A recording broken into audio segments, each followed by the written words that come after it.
Yeah, exactly. Sorry. I think we actually need to press live in YouTube too. Okay, we're gonna let you do it, and then we gotta go do the whole thing over again. Now you have time to think. I have time to Yeah. think. Okay. So we should be live. It still says accident. So like Lincoln just said like nothing to see. Yeah. So it should be coming up. I hope so. Let's try to refresh this page. Has to be coming. No. Come on. Where are we? Where are we? This says we are live. Yeah, I So think we're live now, finally. finally. Yeah. Nice. Finally. Cool. Okay. So hello everybody again. Unfortunately, we went live and had some fun without you guys because we didn't go live. So welcome to our office hour bi-weekly. This time again with Sam and Mike joining us. Unfortunately, Sam is a bit sick today, so we have to save a bit of her voice, unfortunately. But how is it feeling to be back home, Sam? Oh, so good. You know what it is? So in Europe, it's like you could have beer and charcuterie for breakfast, but caffeine is limited to a cup this big. Why? Why? This is the size of my coffee cup. It's massive. I need like a Yeah. full-size caffeine, so it feels good But to have the full caffeine. Italians are good at like squeezing what you have in this cup into like this one. I know, but psychologically speaking, then I want to have 10 shots of espresso. Like I'm a volume consumer of the caffeine. I kind of want to like fluff it out a little bit, you know? So anyways, Nice. anyone in the chat, my voice is not great because I don't feel great. I assure you my mic is good now that I'm home and using the proper setup. So welcome to everyone. Hello. Yeah, welcome everyone. So yeah, we're also trying a bit of a different streaming setup, so hopefully audio issues are not a problem today. And we're also going to try to be a bit more streamlined on going through topics, kind of. We already have a FigJam prepared, or actually Sam has a FigJam prepared. So maybe, do we want to share this already for everybody? Yep. I'm going to see if I can some post it context. in the chat, figure out if I can post a link that will work. I think I have permissions enabled this time. Let's see. So let me see that. And you should have permission now. Yeah, we'll work on that. While I'm getting that figured out, we can do an icebreaker question. I see Lucy there. Hi, Lucy. Is this our Lucy? I think it's our Lucy. Yeah. Could be. Okay, the icebreaker question is, if you were symbolized as an emoji, what would the emoji be? Okay. I think for me it's been the rocket since a while now. I love that. Yeah. To the moon. Yeah, let's go places. What about you, Marco? Well, so since I'm not an emoji user, it's a bit tricky for me, right? I'm taking away your designer title. You don't use emojis. You can't be a designer. Just kidding. You didn't give me a designer title. You gave me Graph Engine Wizard. I'm not the designer. Oh, that's fair. We clarified that, fair. so Okay. I'm fine. So now it maybe would be actually a wizard, right? You have the magic wand. You need like a magic wand. Isn't there? I would emoji. prefer something more Hagrid style, kind of Oh, like very hat. hairy hat. Yeah, you know, not magic wand. I'm not like a unicorn, like fairy. Even though like we were in Scotland last week, it was really beautiful. We found a lot of fairy houses and pixies and everything, and my son was really exploring every waterfall and every dripping stone of moss and whatever. Was, yeah, very explorative in the magical sense. It's cool when kids still have this imagination that everything could be an apartment, a whirlpool for fairies and pixies. Like, okay, let's go with it. Let's go with the flow. I think that imagination is like really needed. Yeah, there was a cool podcast I listened to on the science of creativity, and they talk a lot about children and how children have this ability to do the ideation part because they don't fully subscribe to the rules about how things are supposed to be working, which I think is so fascinating. So, you ask a little one, like, what are all the different things we could do with this wand?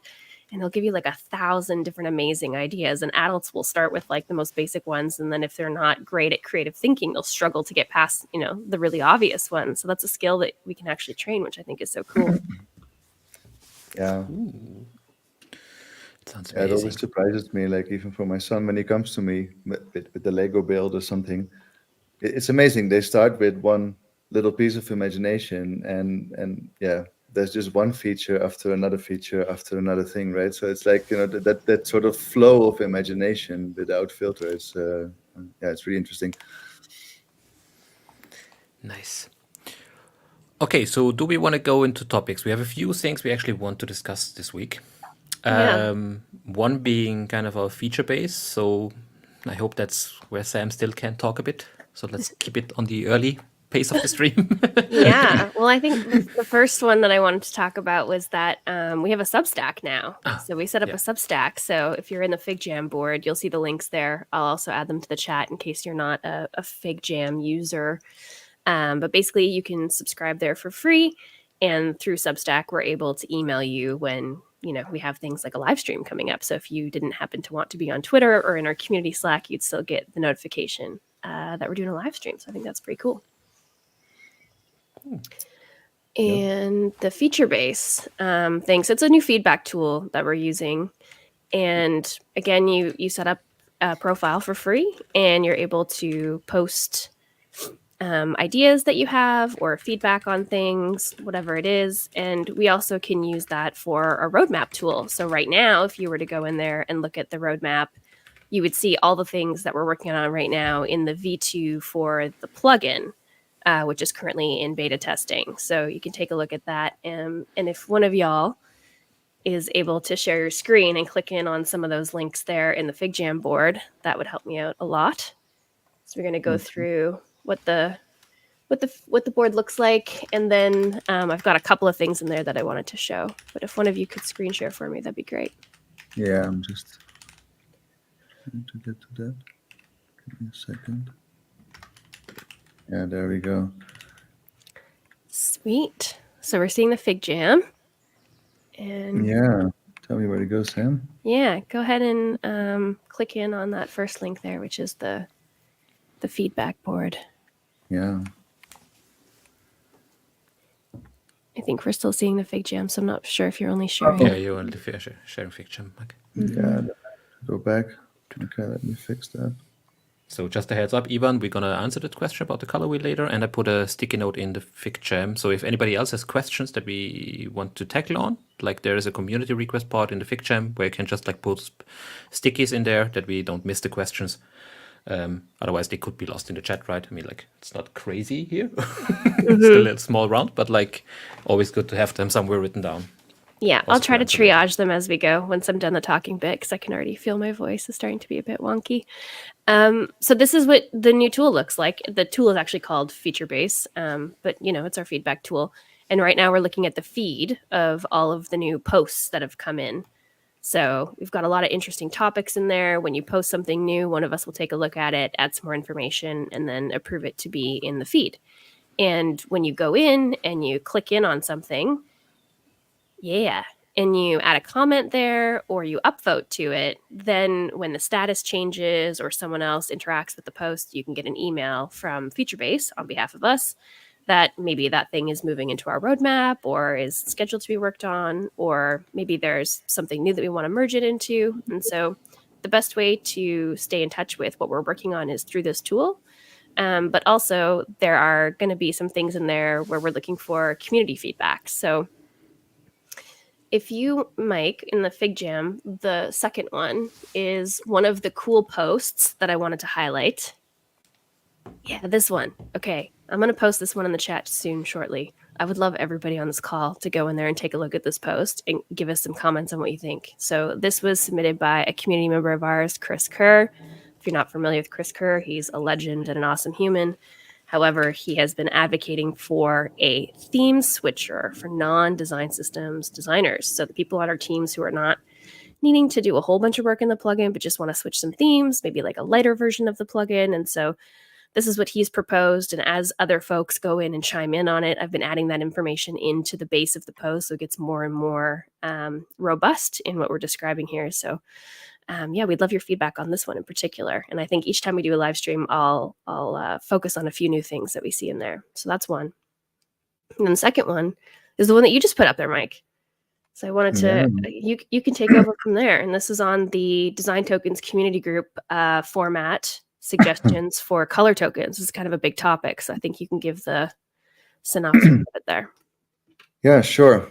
Yeah, so I think this is quite an interesting development because there's been a lot of discussion around the color value in the Design Tokens format. And specifically that it supported only a hex color value or an sRGB value, but it didn't support other color spaces like P3 or OKLCH or other now more popular color spaces that are being used. So there's now a proposal that is going to come into basically a request for comments. So it will be on the DTCG repository soon, but we are already internally and in our community wanting to collect some feedback. So this is the proposed new format for the token value. So yeah, there will be a different format. Yeah, and I've posted a summary here, so there's quite a large thread going on here on the color discussion already in the DTCG GitHub community group, and yeah, so I thought this was a rather long discussion, so I have pasted the outline here of what was discussed and what is proposed. Yeah, and would be great if from our community we can gather some feedback and make sure that if there are any concerns or anything's missing or whatever feedback you may have, I would love to be able to bring that back with me. And as you may know, I'm also currently working as an editor for some of the topics on the Design Tokens format. So yeah, all the feedback that comes in here, I will also bring that back and make sure that all issues are raised, if any, and yeah, we work towards a format that's really working well for everybody. So yeah, I think that's that on Mike, this topic. could you do us one favor and shortly outline what actually is the new proposal for people, and maybe zoom in a bit that we see like how it's written now? Sorry, you to can give see it, people. but it was really No, big. it's okay, but like just make it a bit bigger, right? Like as we said, stream quality, kind of. Yeah. But So- just like to outline what actually the proposal is and what this would mean. Yeah, so currently we just have a value for a color token. So if you're not familiar with the design token JSON, this might be not. Yeah. So, but if you're familiar with the JSON, then you have seen this before, where you have a token and it has a type. Type is color. And before we just had the value that was over here, and then directly here we would have a hex value that was the value. Now that's going to change. This is going to change from a single key value pair to having the value as an object, and this object will hold multiple items. And there's a hex in here, which is kind of like a fallback mechanism. And then we have a few new items here. The hex value was before there, but now we have a couple of new items like a color space. And in this color space, we can have things like sRGB or HSL or OKLCH and lab and all these other nice spaces that are there. And we will have an array of channels over here. So if we had RGB, we would have the RGMB channel, for example, and for LCH, we have the LCH channel. So those values would go in, and then there's an alpha channel. So that would capture like a lot of flexibility, but of course, and I've already heard some questions. I will not preload anybody with questions that are already there, but yeah, I would just love to hear what you think about this, and after going through the full proposal, if you have any remarks on that, happy to discuss that. Hey, Mike, what kind of feedback specifically are you looking for? When I went through it, I noticed that you put one line in there where you're like, this one thing that they proposed isn't sitting right. But I'm curious, like, is there anything specific that you want people to give feedback on? No, so see, I think primarily the request has been that, we want to support more color spaces, I think this does solve the problem. But I'm just more curious in terms of the specific format, the specific JSON format that's being proposed here. For example, does anybody see any challenges with that, or those kind of feedback, or do you feel that your use case is still not supported, that you would have wanted to be supported, and does this not cover it, right? So those things I would really love to hear, so that we make sure that we have heard all those things before moving towards. So there will be an approximately 8-week request for comments. And then it will basically move into the format. So this is just a good time to make sure that everybody's heard about it and that everybody had a chance to take a look at it in advance before something is more or less set in stone for a while. Yeah. Would also need quite some refactoring, right? But yeah, so that's another thing, right? So how do you migrate between these formats? And I think in our internal Slack, Sam was already talking a bit about this, right? Okay, how does that work if I have my legacy, future legacy tokens, right? So what the current format and the new format, and what if I have both of them? How does that work? So we were having some interesting discussions already with Jordan as well, right? Like how could Style Dictionary play a role in it? Could it also be a linter in the future, right? Would it be able to help sort of identify these mismatches? And because I think for a while we're going to have to deal with people who have libraries, or maybe people find an example somewhere, copy a set of tokens into their project, right? And if you're not so familiar with JSON, then it's going to be maybe a bit confusing that why something is not working or why something is different. So for tool makers, this is going to be an interesting time. See, for a format, it's still in draft, so there's valid reasons to make changes, right? But for tool makers that are already relying on the spec, for us and others, right, that's going to be a bit interesting. How do you deal with it, right? We have to build in some logic that makes sure that we that for users it becomes as simple as pasting it and kind of having an auto upgrade if you opt into that. I think those kind of things could be done. I also feel that you have multiple tools out there in the wild, kind of when you just some of them say, hey, download tokens, and you sometimes end up with some arbitrary format that I've never seen. Maybe it's a JSON, maybe it's something else, but you just end up with some file, and then if you don't have a linting, could get it into a problem. Cool. Yeah, in the plugin right now, it's particularly interesting because I'm not able to import a JSON file through the plugin. I have just a single one without wiping everything and replacing it. I would have to copy and paste a JSON file in there. So I often will go to one project and be like, oh, I love the way I did this. And then I'll paste that JSON and I'll move it over into my project. So that becomes really hazardous with this idea of mixed formats, even with just the DTCG format versus regular format in general. There's going to be a lot of interesting workflow things to think through there, I think. Yeah. I imagine in the future where we have multiple versions of design tokens, like how we had to deal with HTML and CSS. I hope we're not going to go through that much of turbulence, let's call it that. That was an interesting one. We just had one question of actually if HCT is supported as a color space. I'm just looking at the proposal, if it's listed there. It's not there in the list, so that is I honestly see very little reason why any color space would not be supported, because it's up to the tools to interpret, right? So, because that is the thing, because we have the fallback of a hack. So as far as I'm interpreting it so far, and just to be clear, this is one of the topics that I'm not actively working on myself, right? So this is coming out of another focus group within the DTCG. So but my interpretation here is that this color space is just, we can have a larger number of definitions as long as it can fit in channels, which most of them do. I don't see any reason why these color spaces could not be supported, because at the end of the day, we're not interpreting them in the spec. We're just passing on the information that which color space is being used.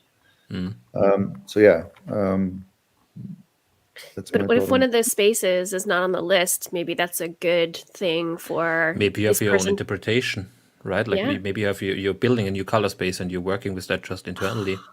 Oh man, But like, if I know anyone building their own color space, please message me because I have questions. I'm so curious. I I guess want you to have to know. ask Nate, right? Like, no, I like, want to learn. I want to learn.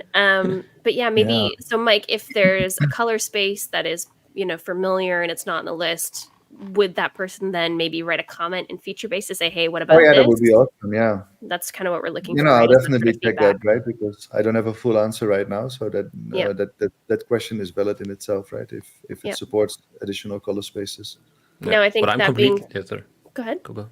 Oh, I was going to say, I feel like if anyone is comfortable using GitHub, you could go to the format and add the comment there. However, Yeah. we're trying out this feature-based tool for the rest of us who are not super familiar in GitHub and look at the idea of contributing to an issue in GitHub and go, ooh. So you can leave it on feature-based and we'll take care of making sure that it gets moved over for you.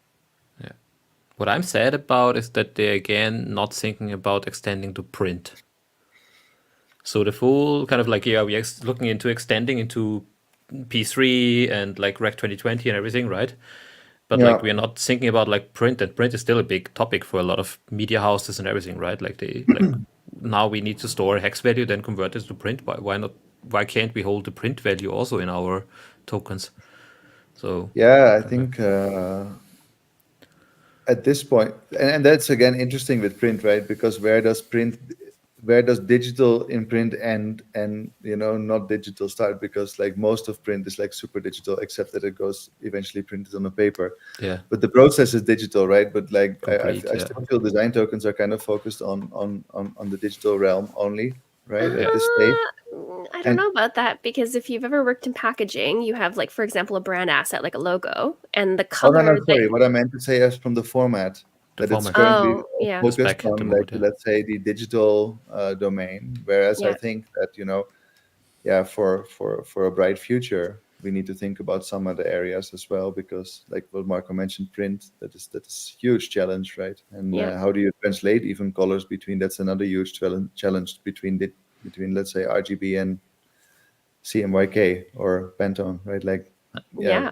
I'd love to see into the system of someone who is managing brand assets across print and digital. Like, I used to work in professional beauty and you had brand assets that were like completely different colors almost that look like in packaging versus print marketing versus digital marketing versus ad campaigns. So it'd be really cool. I don't know of anyone yet who's doing that across all these different mediums, but I'd love to see it. Yeah, there's also like the question how we dynamically scale brand colors through different color spaces. So like how does a brand color behave in a color space that's limited to one that is extended? So how do we show a vibrant green that could in P3 be very vibrant, but in print be like really not vibrant? So how do you want your brand to behave in this scenario, right? It's interesting questions to a brand team where we can now go full-fledged vibrancy. Probably nobody wants it, but you can. Let's say like this. There's the option too. Also, like if we look at this print question, then also we might need to rethink dimension to not be a single unit, because suddenly we would need PPI yeah. to it and not only the value, because like how much at what PPI, like which kind of like what is the calculation? So suddenly dimension would also be need to be rethought kind of with this in mind. Yeah, absolutely. That's why I'm also thinking that, like, the complexity of these different different areas really is, it makes it much more complex, because also in your unit calculations and everything, right? Like it just becomes like a mix of domains and domain specific units. Yeah, Yeah. actually, we will, like, if we go into the graph, we will exactly go over this topic where we suddenly need to stringify a number to give it a unit to then use it. But Yeah. actually, we would love to have a number. Yeah, stringify. Okay, you convert a number type into a text. Aha. They're not the same. They look the same, but they are not. And why would I need to do that? Why would I need to stringify? Because to add pixel to, so the moment you add px to a number, it is not a number anymore. It is a string. You lose the ability to have that, and like to be able to combine multiple things together. They need to be strings. You can't combine a number with a string. that is like two different types. So that's I why mean, we in my need to mental convert it. model, I would be having a number and a unit, right? But Yeah. like, I would also the, imagine this in the reality dimension. is, if you're passing that on as one thing in a pipeline, whether it's style dictionary or a graph, then that becomes one item, and you can, if you have numbers and letters, it can only be a string. So you have to make it into a string. Otherwise, weird things start happening. So there's all these intricacies. That's why I think pipelines is an interesting subject, right? Because on the design side, it's often hard to imagine what all can go wrong just because of whether units are there or not there, or they're sometimes there, or there's math happening with units or without units. And there's, I mean, Jordan can talk about this for hours. What all can go wrong in with all these little nuances, right? So I think that's where it's also really interesting, and especially in the graph engine, to get a bit more structured in how you pass this data around, and have things like typing, so that we check what kind of type an information is, and you know that it's right or not right, and that will eventually, I think, help a lot. So I'm curious if this is something that just because you can do it doesn't mean you should do it. So we're talking about using a math equation in the value of a token, let's say. Like, you technically can use units in there as long as you don't mix units, but should you? It sounds like very complicated based on what I just learned from y'all. Sounds like maybe you shouldn't, even though you can.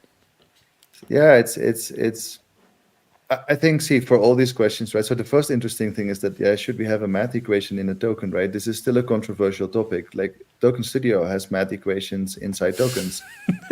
And oh yeah, oops. Secret. But I mean, like, honestly, if I think about it, there shouldn't be a math equation in a token. Don't quote me on this, but like, I think it's going to be on YouTube for a while. But so no, I think honestly, there's very good reasons for math equations not to be in tokens, and that is one of the reasons why we started building the graph engine in the first place, because there is so much information that we would love to keep somewhere, but not inside a token. And that is, for example, all the logic that we had to do to reach the value of a spacing token or a typography size token.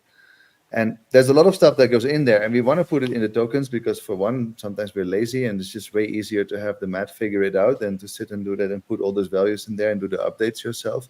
But it doesn't have to be in the token, but there's no other tool that generates tokens elegantly. But if we could generate tokens very elegantly, then we can make tokens nice and simple again, and then the design tokens format doesn't have to become overly complex. We don't have to have all these kind of, because how do you solve math? Okay, of course, there's rules how you solve math, but then there's all these things like references, and references inside math, and references with that reference. They also have math in it, and it can go crazy, right? So how all this stuff works, there's a lot of, and that's what Style Dictionary does. But like, if we had to put all that into the spec, I think it would become really, really complex. So I'm actually quite happy to think that we have different layers now where we do these things, and do have a separation of concerns there. The data that we transfer out, it can be easy, simple to interpret. We don't need to have very complex systems to interpret this data. A human can also read it. I quite like that idea, even though I don't think it's scalable when you come into theming. But so that's a bit, where we're coming from, I guess. That's interesting, because I had the pleasure of working with Joran while I was visiting the Netherlands last week or 2 weeks ago now, and I learned end to end what Style Dictionary does, and I'm helping him with some process diagrams for designers to help them also wrap their heads around how that process works. And I was blown away by the complexity of what that tool actually does in order to bring something like a math reference happening. And I showed him an example of, and Marco, I think you're going to show how we do typography scales in the graph engine today, which will be really cool. But I had actually shown him an example of a math equation that I had written in order to create some different sizing using factors and ceiling and floor, because I want, to look at the last step in my scale and then round it up to a part on my grid or whatever. And he was showing me how that would work through everything. And I was just blown away at the complexity of what it is, because Style Dictionary has to resolve one thing in the thing, and then it has to circle back through all the tokens, and it keeps circling until it resolves everything down. And it's a very long process, which is crazy. So if we think that tokens, maybe controversial statement, a design token shouldn't have a math equation as the value, would there be then some sort of utility token, or I've seen it proposed by other people, something called like a computational token, which is maybe more of a feature in the same way that maybe a composition token is kind of like a feature and not a dedicated token type. Is that, something that you guys could see happening in the future, or Well, no? we have the extension, right, for a token. Mm-hmm. And like if you look at our color modifiers, we're already using that extension. And the extension holds the information that we are using to calculate the value. Kind of. So for, that's for where anyone Sorry. on the call, if you don't know what an extension is, if you were to go into Token Studio right now and create a color token that had a modifier on it, you would see an additional piece of metadata show up in the JSON file that says extension, and there's some information in there. That's what we're talking about.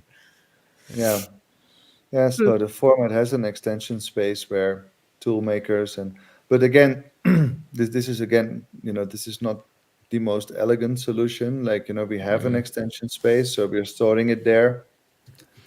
But the challenge is still that if you're using a color mix, you still have the original color and the color that you want to mix, and what would be the output of that? That output needs to be computed. So again, the question at some point is that do the design tokens need to have all that information, or do we need to have sets of design tokens that are made for a specific context? Let's say it be the context of a brand, or the context of a light or a dark mode, or the context of, let's say, a surface, right? And do we have these purpose-built packages, and that they just hold the data and they're simple, and we have the computation happen somewhere else? I think eventually in the long run that for a format is better.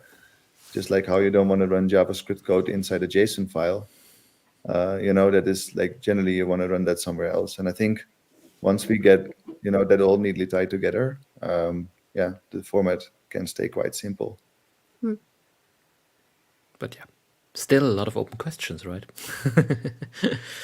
Yeah. But yeah, we're getting there. There's a lot to do still on all of these things, but that's part of why we are working on the Graph Engine. So for everybody that is not familiar with the Graph Engine, we will dive into that in a few seconds, or I guess like soon. Give you a bit of a introduction to that again, and show you what we can do with it. But math is something we are heavily using in the Graph Engine already, and we have a lot of options there. And still, the Graph Engine Not so much maybe scary math, Huh? in that sense. Not What? much of the scary math. No, just plus and There's a minus, lot right? of what I like about it is that it's a lot of simple steps. If you break it down, then it's usually okay, add something, divide something, multiply something. But most of the heavy lifting is done by the nodes, really. Yeah, that's true. Cool. So, should we jump to the Graph Engine, Sam? Sure, How's your, let's do it. how's your voice? Can you drink your tea? Yeah, so before we jump to the Graph Engine, I just wanted to highlight that we have a public channel on our Slack, which is called, and we will paste the link somewhere here, it's called the Graph Engine Node Editor channel. So we're about to release version 4 as a public playground as well. Because version 4, what am I saying? Version 2 of the Graph Engine, version 4 of Style Dictionary. That's also coming.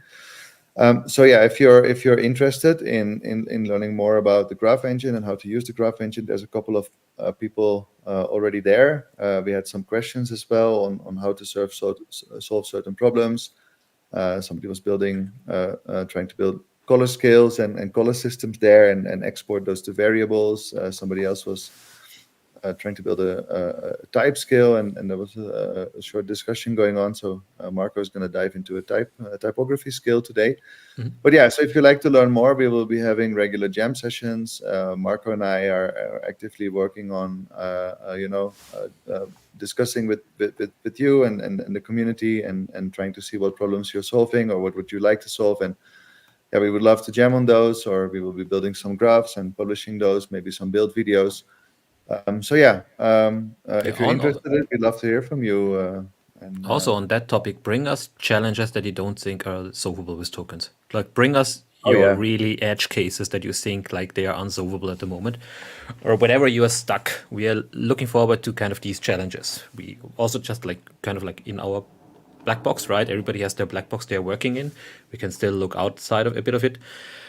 but we don't know all the challenges everybody faces, or like the one specific edge case you're trying to figure out, like having a baseline grid in your web, maybe, which is quite interesting. Can be solved elegantly, can be solved quite tricky. Some things translate to Figma, some not.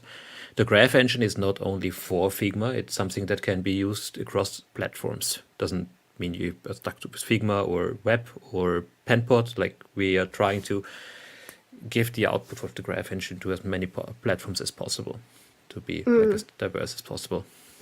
I was just gonna say, Mike, this is a good opportunity. Maybe do you want to give the 2-minute explain it like I'm 5 elevator pitch of what the graph engine is and what it does while Marco's getting things up and running? Yeah, sounds good. Okay, so if you are building a color scale for your design system, you will eventually end up with a series of tokens, and probably they're going to be called something like blue 100 to 900.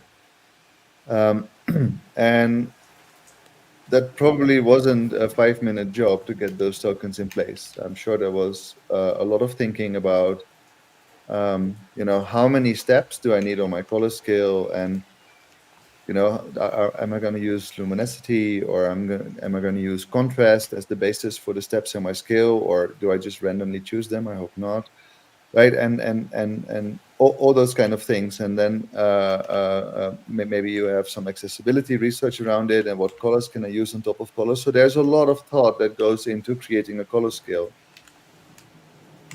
How nice would it be if every step in that thought process and every decision point was captured separately, starting from your base color to what you do next, to what you do next, to what you do next, to finally reach all those colors? How if you could capture all those steps and connect them in a diagram, which we call a graph, and have that be able to execute that, or ever go back to any of the steps and make a minute change or fine-tune something, and have all the other steps just follow along and do their job.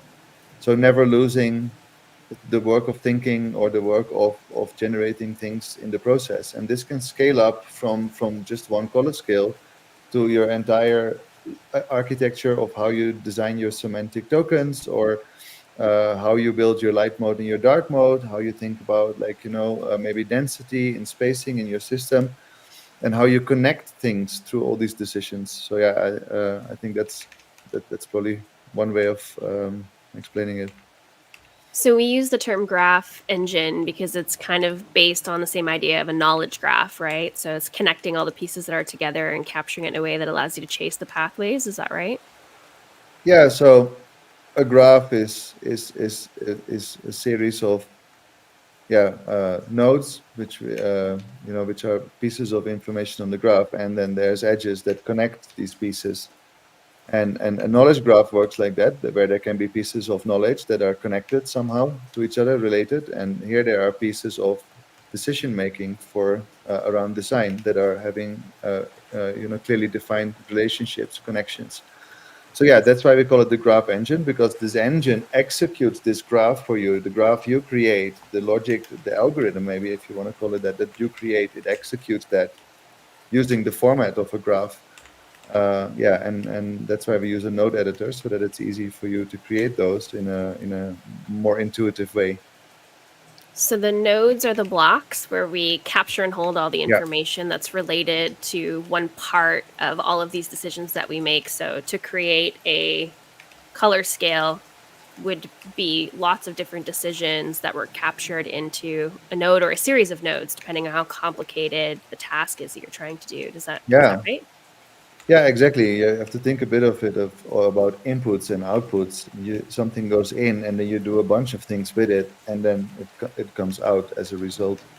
So if I had an AI interpreter of my brain when I'm creating a scale, type scale, which is what we're going to show today. Yeah. So I'm going to create type scale in Figma. And if I had some sort of crazy ability to document every decision I made from my brain and put it into a series of nodes or blocks. Who's Thunderstorm? This was you, Marco. I thought the rain was very soothing in the background until it got very ominous. I Yeah, started that was talking about a AI and then serious thunderstorm. that was awesome. So I'm creating a type scale in Figma, and I somehow have this ability to capture every decision I'm making in my head into a block. And then as I make the next decision, these blocks are being connected literally by lines. So at the Yeah, end of all my working session, I have this graph of all of the decisions that I've made along the way. And I could be like, wow, this is awesome. So instead of me then, like I mentioned earlier, going into an old file and being like, oh, I like the way I did this, I'm just going to copy the JSON. I don't have any record of how I arrived at that awesome thing I did unless I documented it along the way, which, let's be real, nobody does usually. This would be the way to do that. And then I would take that graph and I would use that in another project. That would be like, Marco's awesome type scale, fluid type scales even. I then could use that like node or graph of a bunch of nodes together to redo this in another project. absolutely. Yeah, that's correct. So yeah, I think if we start looking at the type scale that we're going to work on today, Yeah, I think let's do Marco. We're gonna just get the background noise of the awesome thunderstorm. Marco's not in the mountains. Mike's in the mountain. Marco is in the countryside in Austria, and it's quite Yeah. beautiful. So And actually, the light is amazing, and it's pouring down rain like crazy. So let's see if I'm swimming away soon. But it's nice. Yeah, if the thunderstorm would be at Mike, we could at least see the lightnings in the background in the window because he's living in the clouds. So yeah, that's the nice thing. all right, let's look at your let's do this, Marco. I'm Let's do this. excited. Okay. So we are actually going to look into our next release, so the V2 of the Graph Engine. Just a heads up. So I want to share the screen. Let's take the full screen. So boom, that you guys can see this. Okay. And we got to work on a type scale, right?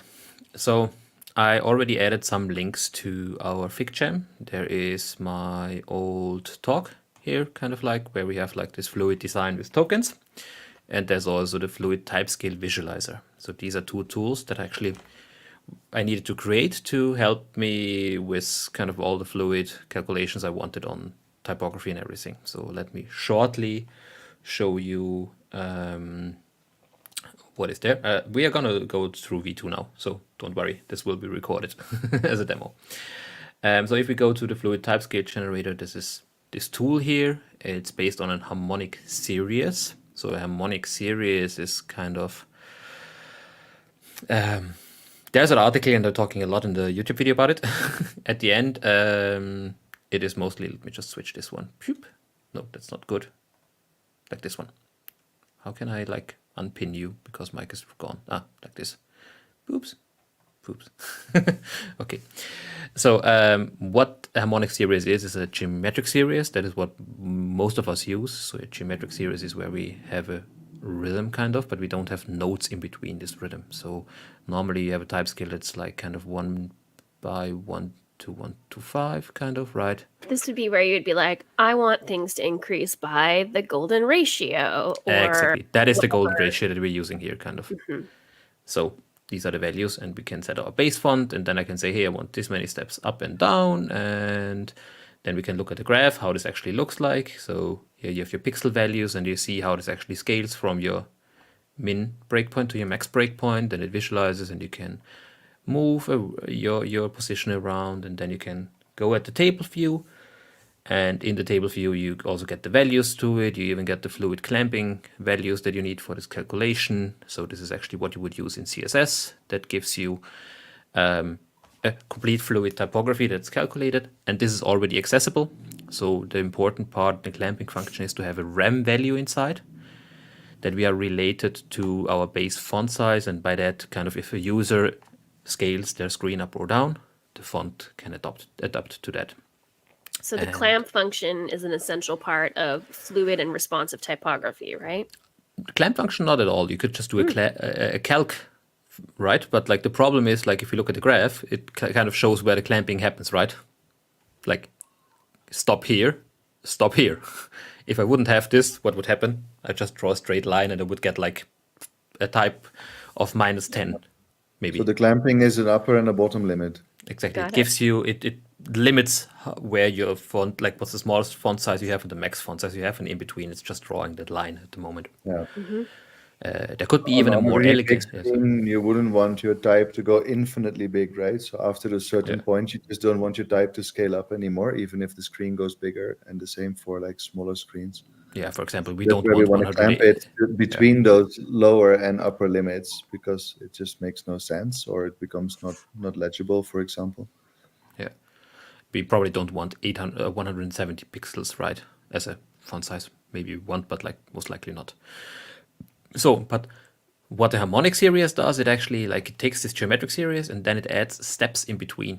So normally you then do like 5 steps in between each of the jumps. And this kind of gives you a bit of a more balanced scale. It looks a bit weird now because the starting points are like weird if you have like such small numbers. So for that, it actually is closer to 2 and let's say 2.5 kind of, and then you get like a quite nice balanced type scale. How does- Marco, there's yeah? a question in the chat Oh, sorry, yeah. on the clamp function. Does it have anything to do with the screen width? Yes, exactly. So when we look at this, right? So look at the table, there's the viewport width in here. So it takes the viewport width into consideration. That's kind of the base of this calculation. And let me show you the example, how this then looks in real, right? So here we have a dummy screen with some typography. Don't matter the beautiful styling I have used here. And if we now look at our screen width here, I don't know why there's a comma actually here. That's interesting. Because it's like pixels, but okay. You can see how this typography is actually fluidly styling. So let's make this a bit bigger to kind of really show how this actually changes, a bit more aggressive. You can see, so now if I drag this, we can really see how the typography and everything inside actually grows lovely, right? So we don't end up with breakpoints. We end up with a full fluid typography, which is quite nice. And at the end, we would just need like this one fluid clamping function and don't need to send data. So it's also quite nice on the data side. It adds a bit of like processing on the browser, but that's still fine. But like we at least then have like a really accessible typography there. And the last thing this tool does, where we go into that, what we would not want in tokens, because they're not made for that, is give you a token set of what you've built on top here. To be Which, fair, we're yeah. still using math in Token Studio. I'm a heavy math user. It breaks my heart to have this conversation, but I'm going to then be advocating for anyone in the future how we'll make this sustainable. So for now, you can still use this tool. I've put the link in the chat. You can play around with this tool. You can output tokens, and you can go play with them in Token Studio. It's all still Oh yeah, fun. you should totally use them. Like, Should. there's Yeah. nothing wrong with it. But like, if you, I was purely coming from a format point of view, right? Yeah. In the long Totally. run, see now this is There's because a at the few. end of the day, you should see it like this. You transform, even if you're thinking as your tokens, when you transform them, right? Like, you will still resolve all this math, and you will get the values out there. So essentially, nothing is stopping you from maintaining a library that has all these values resolved. So I think it's a great solution for now. Yeah. Nothing wrong with it. Yeah. Yeah. Until the moment you get into complexity like this. Because you will see now how redundant this actually is, because we can't do a loop kind of. So what we know is like, hey, we have these steps. For each of these steps, we want to do that calculation and give us a value, right? We don't have this. So now what we need to do is like write these formulas, and actually like to get like the min font size, the max font size, then VNR are calculation values that we use down here again, right? You need 5 tokens with a lot of math, and I can tell you this is demanding on the plugin too, because what Sam explained before, style dictionary, interpretation, right? How often do we need to execute tokens to get to that point? So we have 1 token, so we have 3 tokens here, that's calculated once, 3 tokens here, calculated once. So then we can go on and calculate these, another like 4 tokens. And that's for 1 font size. So this is not the ideal situation, sorry to say, but this is very heavy on a system, and it's very redundant as we look at it. The only thing that changes here is just the position, like of like where we are on our scale. So we have a F0 here that we use, and then there's an F1 for F1. F2, we just change it to 2, 3, 4, 5. But the math equation stays the same all the time. It's one simple expression that we're using for this full calculation. So these tokens get kind of unreadable in my opinion, because it's just too much math in like very condensed space and very strange format with token names. So it is super hard to understand this, as I feel like. So at the end, like still like this is what we really need for our font size, and we have min and max here because Clamp is not natively supported by Expression Eval, sorry, what we are using under the hood, the library. So this is a min and a max. What this does is a clamping function just says one value compared to another value, take the minimum value, like limit it to the smaller value, kind of, and max is just limited at the bigger value, like at the value, kind of. So this is just min and max inside. This gives you a clamp on either left and right side of a value. Yeah, but the cool thing is this full calculation works with the viewport. So you have a viewport in here, actually the viewport width at the moment, and then you can just add whatever viewpoint you want. And if you have multiple breakpoints, you just set this one token for your breakpoints, and you need nothing else. That's what you actually kind of need to set. Like if you have breakpoint seaming, if you have multi-dimensional seaming for breakpoints, for example, the breakpoint sets can be very simple because the rest actually happens in one typography set, and we don't need to override this multiple times for each breakpoint. I think that's the elegancy of it. We have a single source. From a maintainer's perspective, it's great because you can build your theme super elegantly with just a couple of values. So that's great. But how do we do this in the graph? Exactly. So we showed you the bit interesting part, but now let's go into Graph Engine. I think people want to see this. Should we start from the ground up, or should we take what we already have and like work from that? It's a good question. I hope interface is readable. So if some questions come up on the interface, please let us know so we can actually adjust scaling and everything. But first of all, this is our Graph Engine interface. This is the V2 version. Compared to the V1 version, it looks a bit different. V1 is a bit cleaner, massively cleaner, let's say it like this. But V2 is also like we're working on some more, let's say, some cool stuff will happen, hopefully in the future. So that's also where a few things need to change. And we are also thinking about power users and how to adapt this to them. But as you can see here at the end, I just have like this preview node of typography, which just shows me like type scale kind of again. And here I have my output, and that actually holds the tokens. They're currently not named, but they're just 0 to 7, and they have like pixel values. So right now we're looking at the final awesome thing that you made at the end of your working session in a preview in a visual way, as well as what the tokens could be at the end of your whole working session. Exactly. But I think we just start with a fresh surface if we have time. I mean, like we are in 1 hour in, and I think that will take like a half an hour. So are you guys up for the game? I'm up for it. Yeah, Okay, I'm good. Good. Let's do it. Shift reload. Also, this is localhost. If something breaks, you know why. Just a heads up. It's the demo effect. Nothing is broken yet, so it's on you for now. Yeah, so it's good. Okay, so just a short tour through the interface. Behind us, there's a legend of like how we have what different types we have there of kind of not tokens. These are really like types that we can use in the system. Types of nodes, types of outputs, types of what? Types of they are like token types. They're like it's a string, a number, a curve, kind of like different Properties. types that variables. I don't know, Mike. How would you call them? I want to erase Type. that word from my vocabulary altogether. Yeah. Oh, sorry. It's just telling you what type of information it is, right? Okay. So if it's the color, it's the type color. Type of yeah, exactly. Yeah.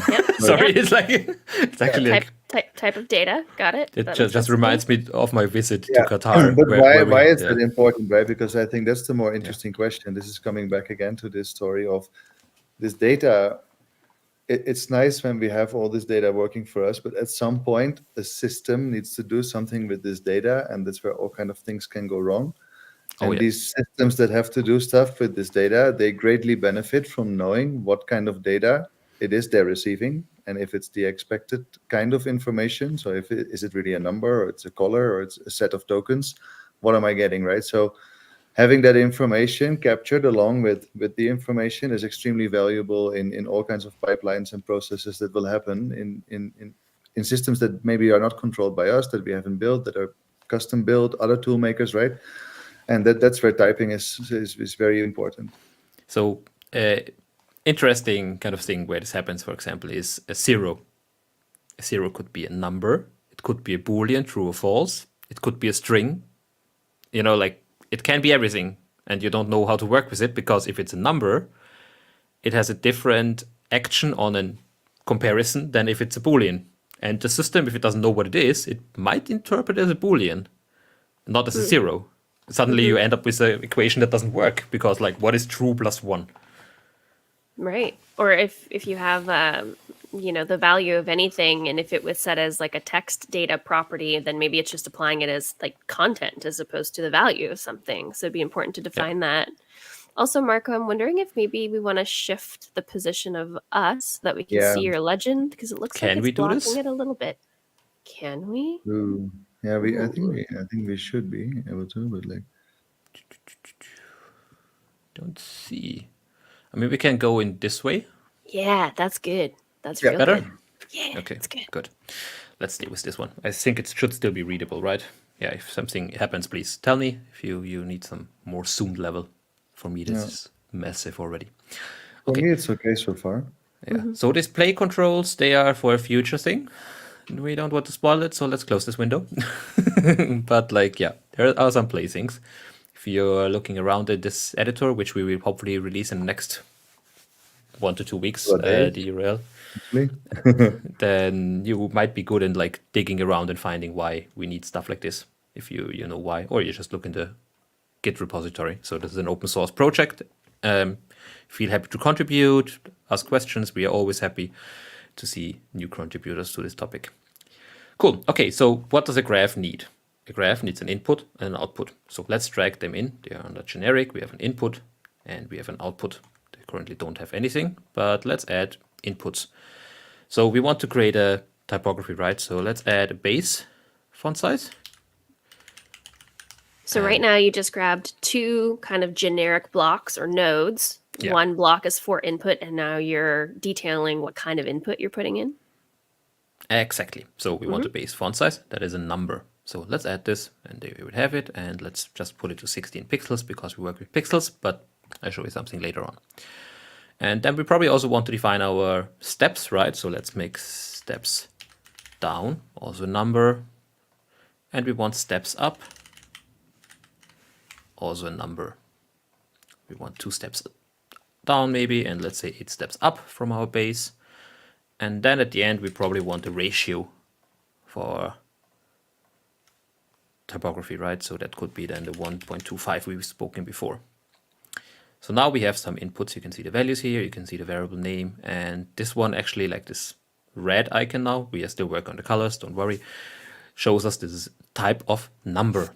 And we can connect it with type of number inputs, kind of. So this is very important because if we have like a string on the other side, we are not able to connect them with each other because they are of a different type.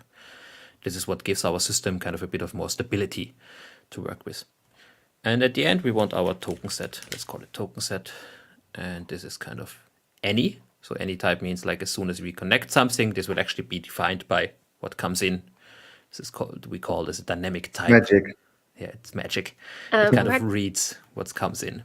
Yeah. Marco, when you're typing in these labels, is that just a label for you, or is this some sort of code that we need to learn in order to make these things work? No, that's just a label for you. You can name them whatever you want. Perfect. Probably I was getting sticks- stressed for a moment, thinking I was going to have to learn how to code, and we all know I refuse to do that. So No.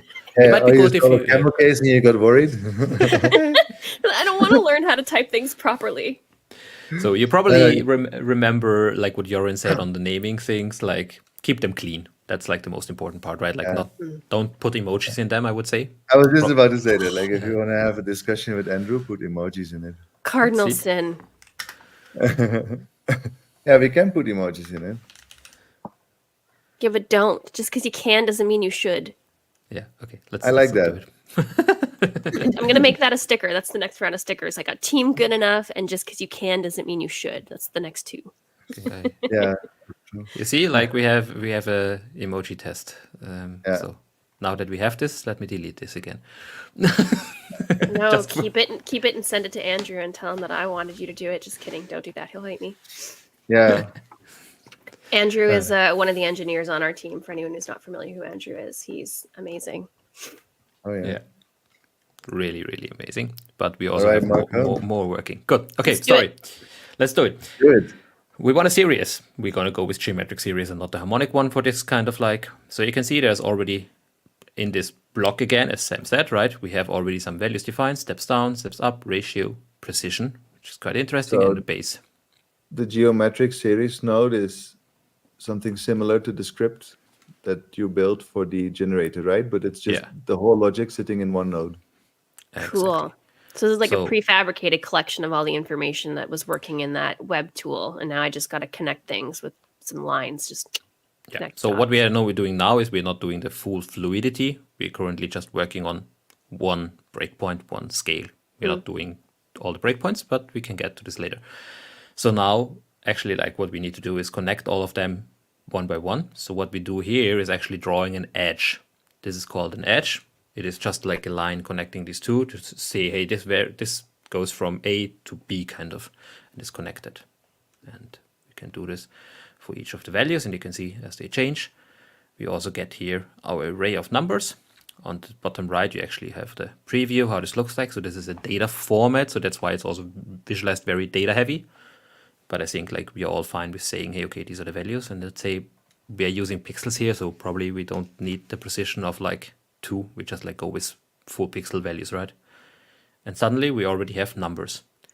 So you changed it from like a decimal output into a round number just then, and it's showing Yeah. the number of steps that you've defined in Yeah. that input node. So if you change the number of steps in the input mode, I imagine it will also change that output, right? Yeah, exactly. If we say we want actually like 3 steps down, we now have 11. Cool. Actually 12 items in this array. Arrays always start at 0. Because you're defining, I have a base, and then however many steps smaller and larger than the base. That's your Yeah. up and down. Yeah, Cool. exactly. Yeah.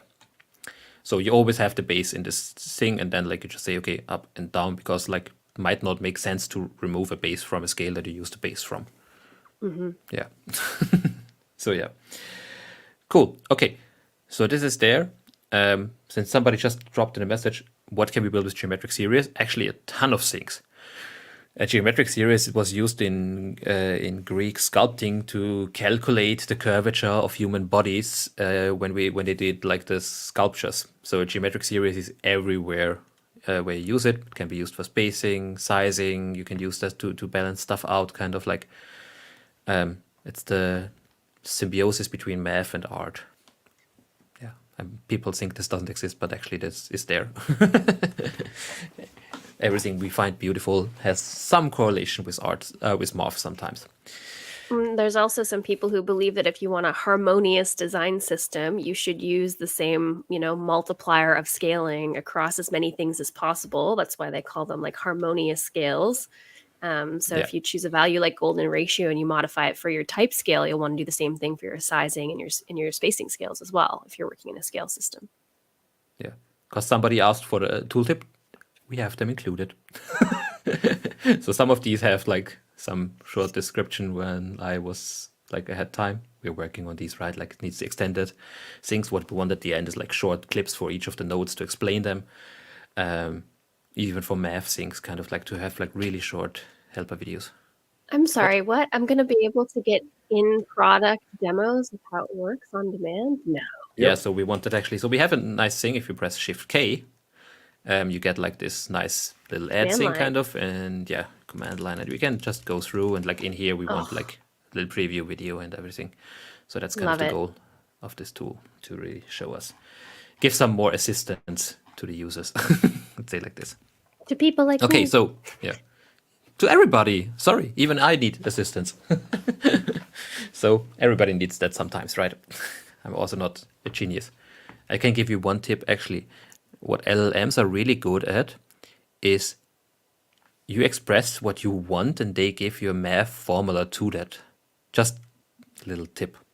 They can actually do this quite well. Yeah, Airtable now has it built into their databases. So I just tell it what I want and it just does it for me. It's amazing. Yeah, see. Oh, nice. So, yeah. Yeah, so sometimes it's also cool, like when you feed an LLM with a table of data and you say like, hey, does this follow any logic? Can you create a formula out of it? And sometimes it actually can give you some kind of formula to it. Sometimes it doesn't. Sometimes you need to play the game of like back and forth, right? It's still like complexity that we're building here, not simplicity. At the end, it should be simplicity, right? But like we are handling complex topics, and that's where some LLMs kind of fail. Some are quite good at it. Okay, cool. But so now we have a list of numbers, nothing more, right? We can't use them as tokens because they don't have a name, and we can use them in Figma or somewhere else because they don't have a unit, so we don't know what it is, right? So we're going to create an array map. So because we had this question, what is an array? An array is a list of items, kind of. So it just is a list of multiple items. So the output of this list, this here, is an array. We get an array with one key with items, with 12 items inside. So it's nothing else than a list. It's just the name that we have in code for it. As you can see, that array input now is a type any. And if I connect my number array with that one, so in the future this will get like a little indication that this is an array of number. We're working on that, so that is already there. We now run this into our array map. And what an array map does is it runs through each of the items one by one. So we go through the value of like item 0 with 11, item 1, 13, 2, 14. And we're doing for each of these items one thing. So to shortly go back to my fluid tokenization, like fluid token set, we're going to do this one, but one time. And not like 370 lines long, okay? Just to make it a bit simpler. Okay, what this created now is a subgraph. So this full thing is a graph. Now we're creating a graph inside that graph. In the end game, you will have infinite nesting of graphs. And yeah, this can go deep, I can tell you. A rabbit hole of logics, but you add decisions and decisions and decisions, and at some point you have like 500 subgraphs that you use for something. And So a they're cool. subgraph is like a collection of information, and then you could unpack it and see all of the things inside of it. But for right now, Yeah. you're just packaging it all up into one subgraph. Yeah, let's open it up, Yeah. right? Boom. So we are there. So we have our subgraph. Interestingly, without a grid. We might want to attach that, like, what to, oh, no, it's gone. Okay. So we don't have a grid here. Okay, so in here, we are in another graph. The graph has an input, which has like a value now, which is like the index 11. So if we change that index to, say, 0, kind of, doesn't do anything because like it runs through the graph. So this is just the value of the last item to visualize here, and we have an output where we just then send out what we want to do. So we want to take that index, we want to take that value, and now we want to find like kind of a way to name these tokens and create a token, right? So we can go to our design tokens on the bottom here, or we press Shift K. Oop, why do I have two now? As I said, oops, got a stage. And now we have our create design token. And as you can see, a design token is a JSON format, and that's why it needs strings, what we spoke before. So what am I not able to do? Connect these two. Don't work. They need to be a string to be connected. So, but we can already connect like this token to the output because we know this is going to be the last thing we have, and we're going to want to send this out of the graph. Now what we want to do is we kind of set this to a dimension, because it is a dimension, right, in the new spec. And we want to give it a name now and a value. The type we can hide. We don't need this as an input. We set it fixed. Doesn't change. Like, we don't need this to come from somewhere else. So And you just now- program the logic of the output to say, hey, make this dimension token type, and now I'm going to work on the things coming into it. So you just did the output Exactly. config Yeah. first. Exactly. Yeah. So I just know, hey, I want to send out a token of this. And at the end, I have a token set because it's running multiple times. So what the output will be is Yeah. a list of tokens. So if you were using this for font size, and font size became an official token type in the spec, and you wanted to have that there, you could use that as the output type as well. Yeah, so what we have font sizes here. Yeah, but let's go with dimension. Cool.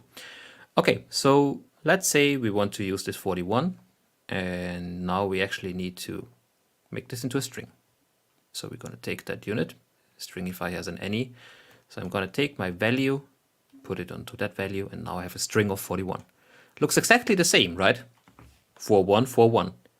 But it's a different type. The one is a number, and the other one is a string. And the string can't be used for a calculation anymore. A number can be. So that's the difference. And we also want to add something here, and that is actually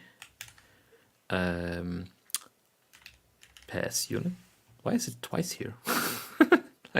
As I said, localhost. I guess I did something the last hour that like. Hey, Marco, someone yeah. in the chat is mentioning that the text is small and blurry on 1080p in the Really? chat. I mean, like we can switch back to the other one where we overlaid, because I think now we're not looking at the interface on the bottom left, and then it's a bit bigger. Let's see And I if just that helps any. There's a bit of a delay, so you keep going and then we'll see if it gets Yeah, any better. exactly. Maybe the person in the chat who said that. If you are having YouTube problems, you might want to change your viewing on YouTube. It's a setting as well. So I'll put that information in the chat. Okay, you keep going, Marco. Yeah. Cool. So now we can take this 41, put them into the pass unit, and the output is 41 pixels because we have a value here of pixels that we assign to it. We could also say like this is RAM, right? Might be a bit big with 41 RAMs. So let's stick with pixels, okay? And then we can assign this value to our value of the token. So now we already have that one. So for the beginning now, I don't want to create too much noise around the name. We can make this more beautiful in a second.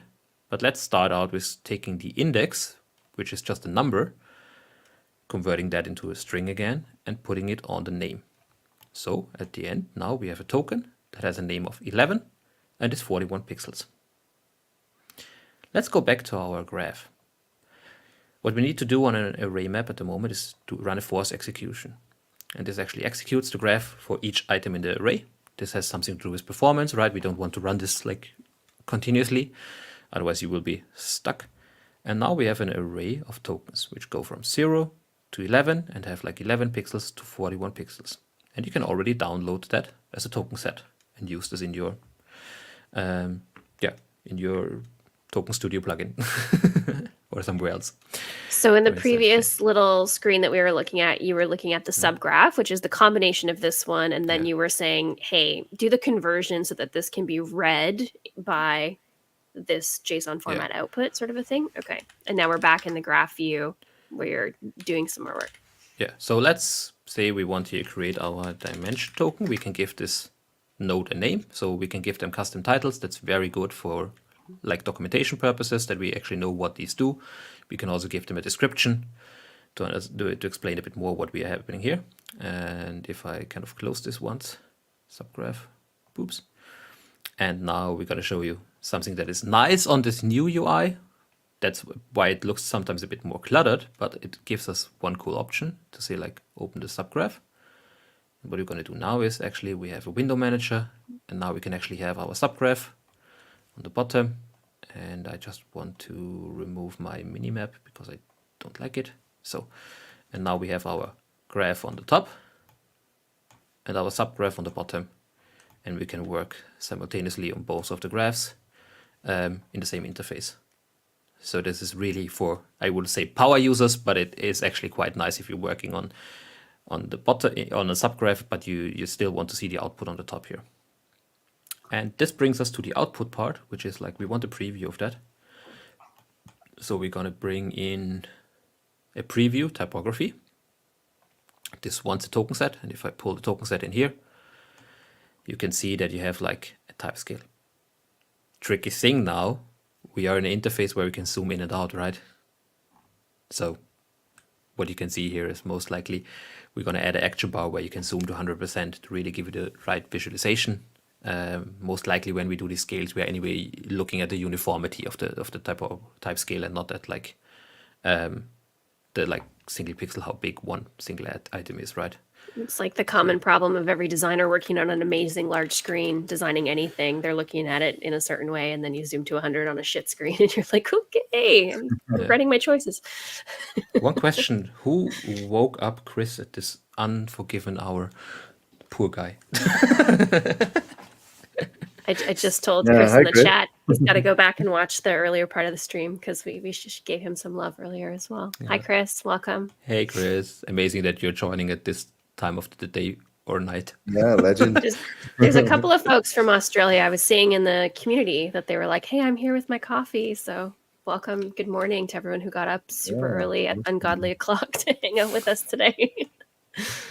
Yeah. Okay, cool. So we have a type scale here, right? But the names are like crap, right? Why like 0? Like, sorry, like who names their tokens 0 for a type scale? So I'm going to add something to my subgraph, to my inputs. Oops, are you loading now? Oh, see, I found an issue. I can't have my inputs. So let me see if I actually draw it back. Oops. And now I have my input. Okay, good. Let's work like this for now. Yeah, we just did a few pushes like last minute, so heads up on that. Actually, what we want is an offset. I'll tell you why in a second, and this is going to be a number. I'm going to add this to this one here, and then in my subgraph, I now have an offset, and that's my steps down. So I'm going to connect my steps down to that offset, and now it's in the subgraph. Why I wanted this, in the last office hours, we actually had a discussion of like naming like tokens. And I loved to name my typography tokens F minus for the smaller values and F, so F minus 2 for the 2 steps smaller and F2 for 2 steps up higher. Yeah, I was, somebody didn't like that and gave me some, like, taught me that this is not a good habit to do, because like kebab case in the final name could be confusing because suddenly we would have a group that is called F and it could be very confusing for developers. So we got to do it better now, right? We want to have this in a proper way. So what I want to do is actually call them plus minus, pos negative, whatever, and have a base in the middle. So that's kind of how I want to name my tokens now. I want to have like, let's call them P and N. So P 1 to 8 and N 1 to 3. And in the middle we have a base. So this is kind of like how I think it might work. And I mean, like, naming is hard, right? So whatever you want to do, but it's a nice change here later on. So we're going to start with this one, and we're actually going to do some math here and do some comparison. Now we're adding the first actual logic to it, right? Everything before was just doing things in a kind of like in a loop. Now we actually add some logic to that. So in our logic tag, we actually have compare. So what I want to know is my index, so that's coming in, like bigger than or bigger equal 0. So let me set my B to number, actually 0, and I don't need to show this and I don't need to show the operator. So this actually tells me just like, hey, is my index on the positive or negative? But this doesn't work, right? Because my index starts at 0 always. And I'm having 3 steps down. So what we need to do first is do a simple math equation and actually add our index and the offset to give me that value.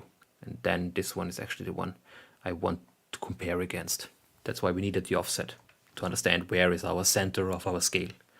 So if I would change my steps down of my scale that I need, this would actually dynamically adapt now and give me the right output.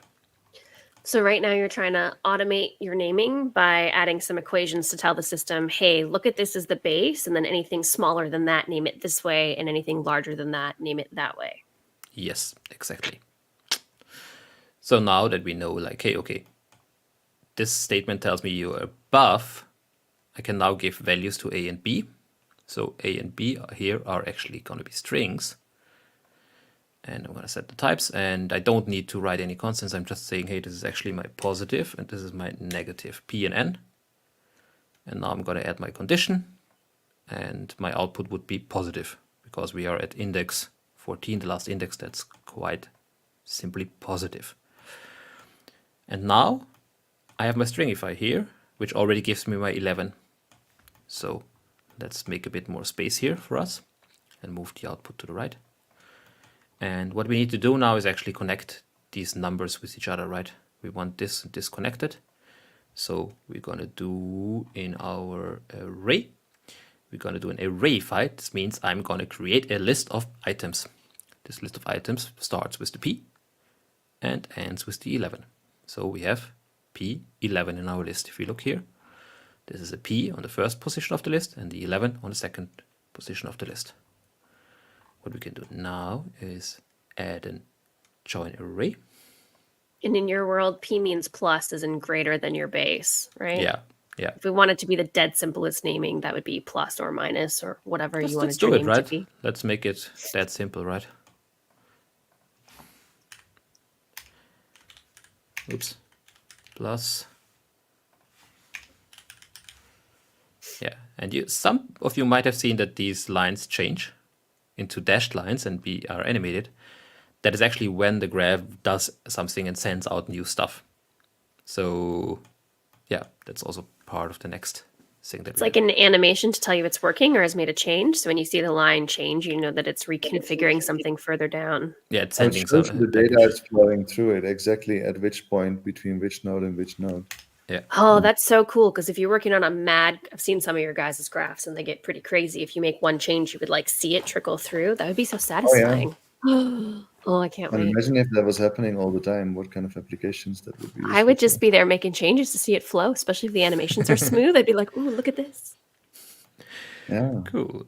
Well, you're So a DJ too, so maybe it also could be interesting for some stuff that's more real time.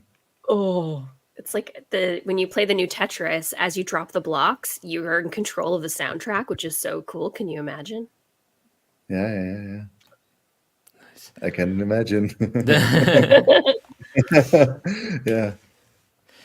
So now we have one problem, right? Like if I have my 0 here as my index, I'm ending up with plus 0, but that's wrong, right? It is not plus 0 because we have an offset of 3. So we need to make the addition. And I'm actually like having one thing that I'm actually like comparing wrong here. Just a heads up, because I'm comparing 3, but I should actually compare my index. So you wrote a naming automation. It didn't turn out exactly the way you wanted, and now you're going in and you're debugging your equation on the automation. Because I messed it up, right? Yeah. I messed it up. So now we're at -0. Still wrong, right? Like that's not the value that we wanted. Because like -0? No, we are actually at -3 at the moment and not at -0. So we need to work a bit on that, kind of to give us the logic. Also, like, bear with me. I'm also going to make mistakes. Everybody of us makes mistakes. And also while showing this off, I'm going to make mistakes. But yeah, but what you can do already, like to make this a bit cleaner, is send this -0 to the name. So now let's just once go back to the big graph, run a force execution on this one again, and take a look at the values. Now everything is minus, probably because I messed something up in the graph, right? Because -0 to -11. Force execution is just like, hey, please apply these changes everywhere. Yeah, like just run through all the values of an array, right? We can have arrays that actually have like hundreds of values. If we would run them on lifetime, probably a system would freeze at some point. So, and like, just imagine you have like these chained graphs that are massive with like multiples of these calculations. Could be heavy when you do like... Yeah, but after a while, nobody should be manually refreshing this. Yeah. No, that will happen dynamically, kind of like just this lazy function. So, yeah. We're going to watch this live stream back in 2 years and be like, remember that time you had to force execute everything? Haha. It feels so like, Yeah. It's not gonna stay like this. Okay, let me just figure out why I messed this up. So we have minus here, we have plus here. My condition is like compare. Well, like if I compare it to this, that will not work. I'm just gonna compare it to my offset. So now it's a plus again. Let's run it again. Okay. See, like we're never gonna do this again, right? Minus and plus. there we go. Yay. But still wrong, right? -0 to 2 and then 3 plus like to 11. I don't think you didn't. It's not setting where the base is. Exactly. Yeah. So What we need to do here is actually take this addition here and do a subtraction here. So let's remove this one, add a math subtract. See, it's getting late for me too, not only for Mike. So we're going to take our index, we're going to subtract the offset, and then we have a value. But this will mean that we end up, when we change the index to 0 here, with a -3. So what we need now is also an absolute. So what does an absolute do? Probably some of you notice. Absolute takes a number and just takes it into the positive side if it's negative. Doesn't do anything if it's already a positive number. And by this now we actually have like our -3, which is our 3, and our plus values that are actually the plus values. So if we add this now to our item stringify here, we'll get a 3. You saw the line executing again. We have a -3, -3, and now it would be really helpful to have both graphs open at the same time, right? Because it wouldn't need to switch around. And just run a force execution. And now we have -3 to -1 and +0 to +8. And Yeah. this type Seems skill like is a lot of there. work to get like these few names out, Marco. Why would we want to do this? Well, the good thing is now we can adapt this and just have this for breakpoints, right? And just run this through It multiple seems to breakpoints. be some sort of a reusable logic, right? So ideally in the future we can probably use these subgraphs, right, and reuse them and share them. So what do we want? Let's say we have a viewport with, right? Viewport. Yeah, I see in the chat some people were mentioning that as well, right? Presets. Exactly. Well, We've Yeah. just all decided Yeah. that we're never doing math ever again. We're going to let Marco and Andrew do it all, and then you're going to build us blocks, and then I just get to drag it in and play with your blocks. Like, I just want to Yeah, play with and then Lego. nobody I don't needs want to it do any of anymore. this. Yeah, but for example, like something that like we probably get some people, like for example, we already have like something that we took from Adobe. We have a Leonardo color in here, so we can create Leonardo color scales. To be fair, you So- didn't take it from Adobe. It's an open sourced tool Yeah. that you've adapted into our tool, which is credited appropriately for anyone who wants to be a stickler who's watching. Yeah. Okay, so what we have here is a fluid node that actually does exactly what I showed before in the tool. It gives a min size, a max size, then a min viewport, a max viewport. Okay, so you had the And, yeah. additional scale, you got the naming working, and now you're actually going to go and you're going to modify the scale one more time with some different logic in there. Yeah, so we just got to do something for viewports, right? And let's say, hey, okay, this looks good, kind of. Okay, so I just now gave the values here of 16. We don't need to show them, but like I set them in this fluid calculation. And did I not set a value for my viewport width? No, sorry. No. Oops. Hello? Don't crash. Okay, you're here. And now I don't want to use like the base font size up here anymore. We're actually going to use our fluid calculation and add this to my node here. And now that we have this, we can just switch our viewport and get a list out of this. So let me just say, right, we're never going to run this again in the future. Now we are at 14 pixels and my +0 is 20 pixels. But if I go now to my mobile view, 360, oops, suddenly my execution, you can see how it's still executing. Boom. Gives me my 11 to 16 and higher up. So and now I actually have like fluid tokens. And let's see if that actually works, because I didn't test this one actually. And let's say, hey, we want to group this actually by the viewport. So this is going to be a test because I never tried this before, the node. We changed something on it. And yeah. And also, Lincoln in the chat is really curious if we were going to get to see what you're building on some sort of component. So he's mentioning the last version had a card where you could see the code and everything. Yeah. We are working on that to bring something like this back in, but we're still looking at it. In the last version, it was called Preview.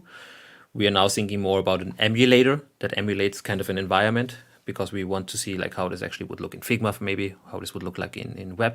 The emulation could be different. So this is actually what we're working at. So, okay, this is really like one of the problems. This node is not done. Okay, damn. Then I'm not going to show this off. Bugs all over the place. Okay, but what we can get now, like what I just wanted to do is actually give them a grouping name that actually has the viewport inside. So you get like your different sets with your viewport width inside and different breakpoints, and you can dynamically calculate them. But at the end, like this is the repeatable logic that you can use, and now have a token set that you can just push into like kind of like some tool, either Token Studio. You can push this into variables. So what we already did is kind of like use these tokens to bring them into Token Studio and create variables for that. In the future, we want to plug in where you actually have direct connection and can also like from the graph directly create Figma variables. Okay. Now I'm a bit disappointed that I have a bug. I wanted to finalize this. It's the demo effect. There had to be one. It's a demo effect, yeah. So was this kind of like, did this show off a bit of like what the graph engine can do? I mean, I think it was pretty cool. And I think once the automation of the naming thing is streamlined a little bit, it will seem a little less complex. Yeah. But there are some people in the chat who were saying, like, even though it's a bit, complicated right now, it's still very cool that we can see that this is where the future is going. I mean, Yeah. everybody who attends these live streams, I'm encouraging them to challenge y'all to make it simpler, dumb it down for us, make it reusable, make it drag and drop, I think it's so cool because, I mean, when I was making my fancy scales, it was like 3 months of bashing my head against the wall to try to get a math equation that would work in tokens, It was super complicated. I never even went into Fluid because I was like, this is way too much work for me. It is very Yeah, hard, but yeah. we But would like, love to get more feedback on this, right? And I think if you look from version 1 to version 2, you see that the UI definitely lost some of the love that it had before, and even version 1 could definitely use a lot more love already. Yeah. But that is one thing, one conscious decision that we made, and I think that's why we're now asking people, to come in early, right? This is early access stuff, right? This is not. We're not recommending you today. You can build very powerful things with it already. Some people are doing that, but like this is the time where you can chime in. And we decided to first build an engine that's so powerful, and we will in the next months show some amazing stuff that this engine can do as well. That's not directly related just to design tokens, but also other things that are related. So we wanted to have all that in place.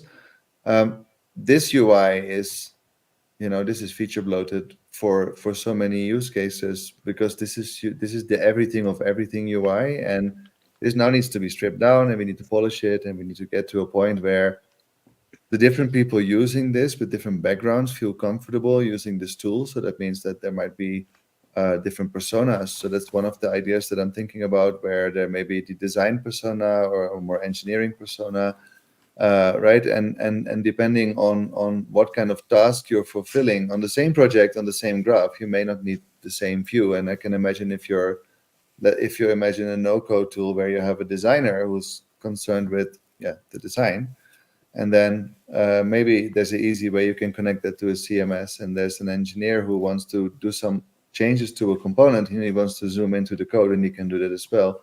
And then there's someone who just puts in content, right? And he just has more of a CMS experience. And one of the platforms that does that quite nice today is Plasmic. If you haven't checked it out, I know some of the people on the stream today have used Plasmic quite a bit. I did a nice live stream about that as well with Lincoln back in the day on Framer though. But yeah, exploring this idea of having these different views on an application is interesting, and I think for the graph engine that could work very well too. So yeah, we're just super curious that as you use it and as you play around with it and as you challenge us, like Sam said, maybe with things that you want to solve, or maybe something you can't solve with design tokens today.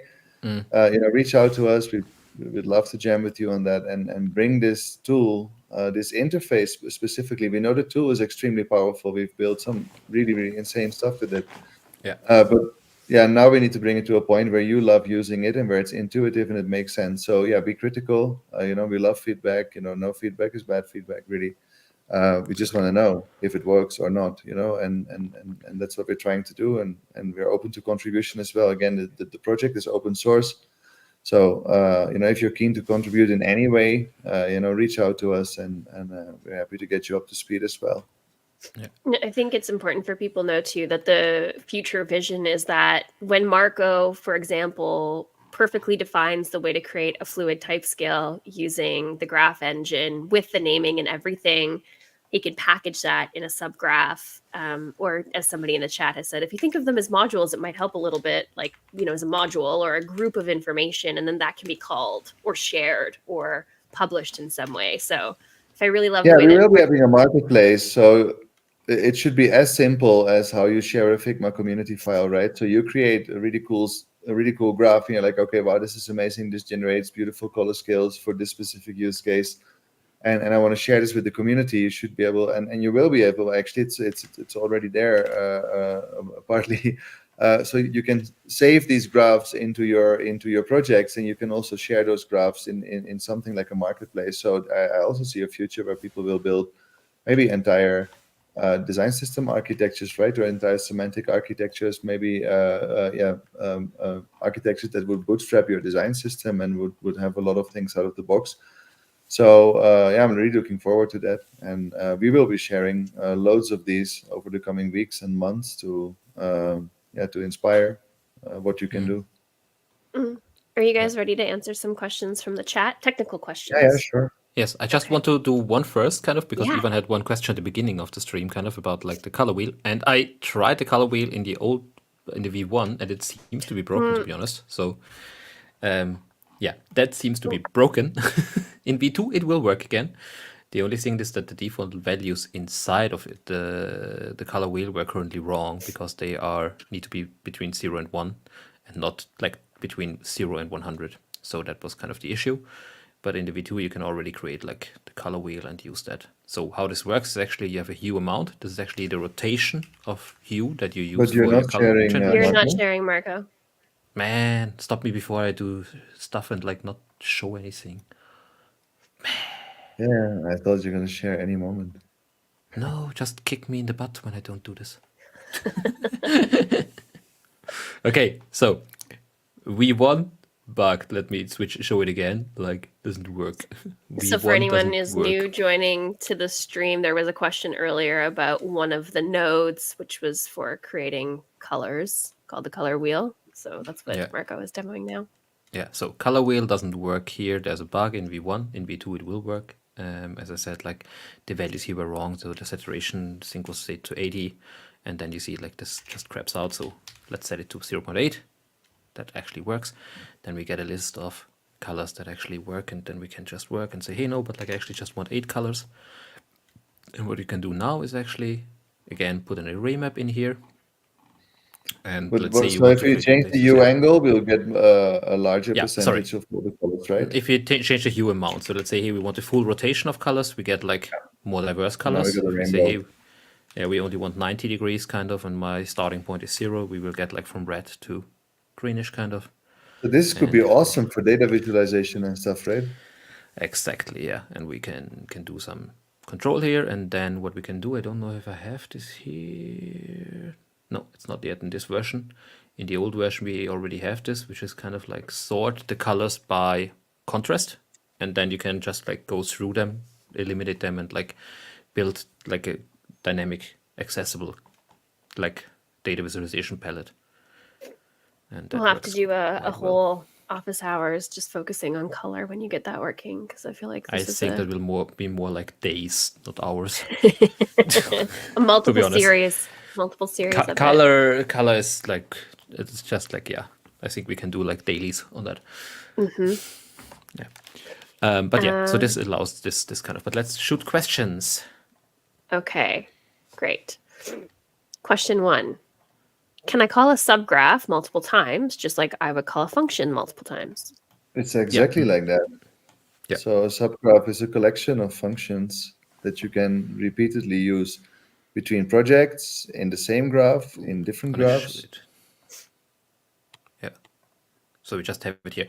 In the future, there will be a storage behind the graphs, right? Where you can have your full graph ecosystem, and then you just link the graphs from wherever you have them. So you just store it somewhere at the moment in this kind of like playground. We need to concise it into one graph and don't have the Yeah. full storage part.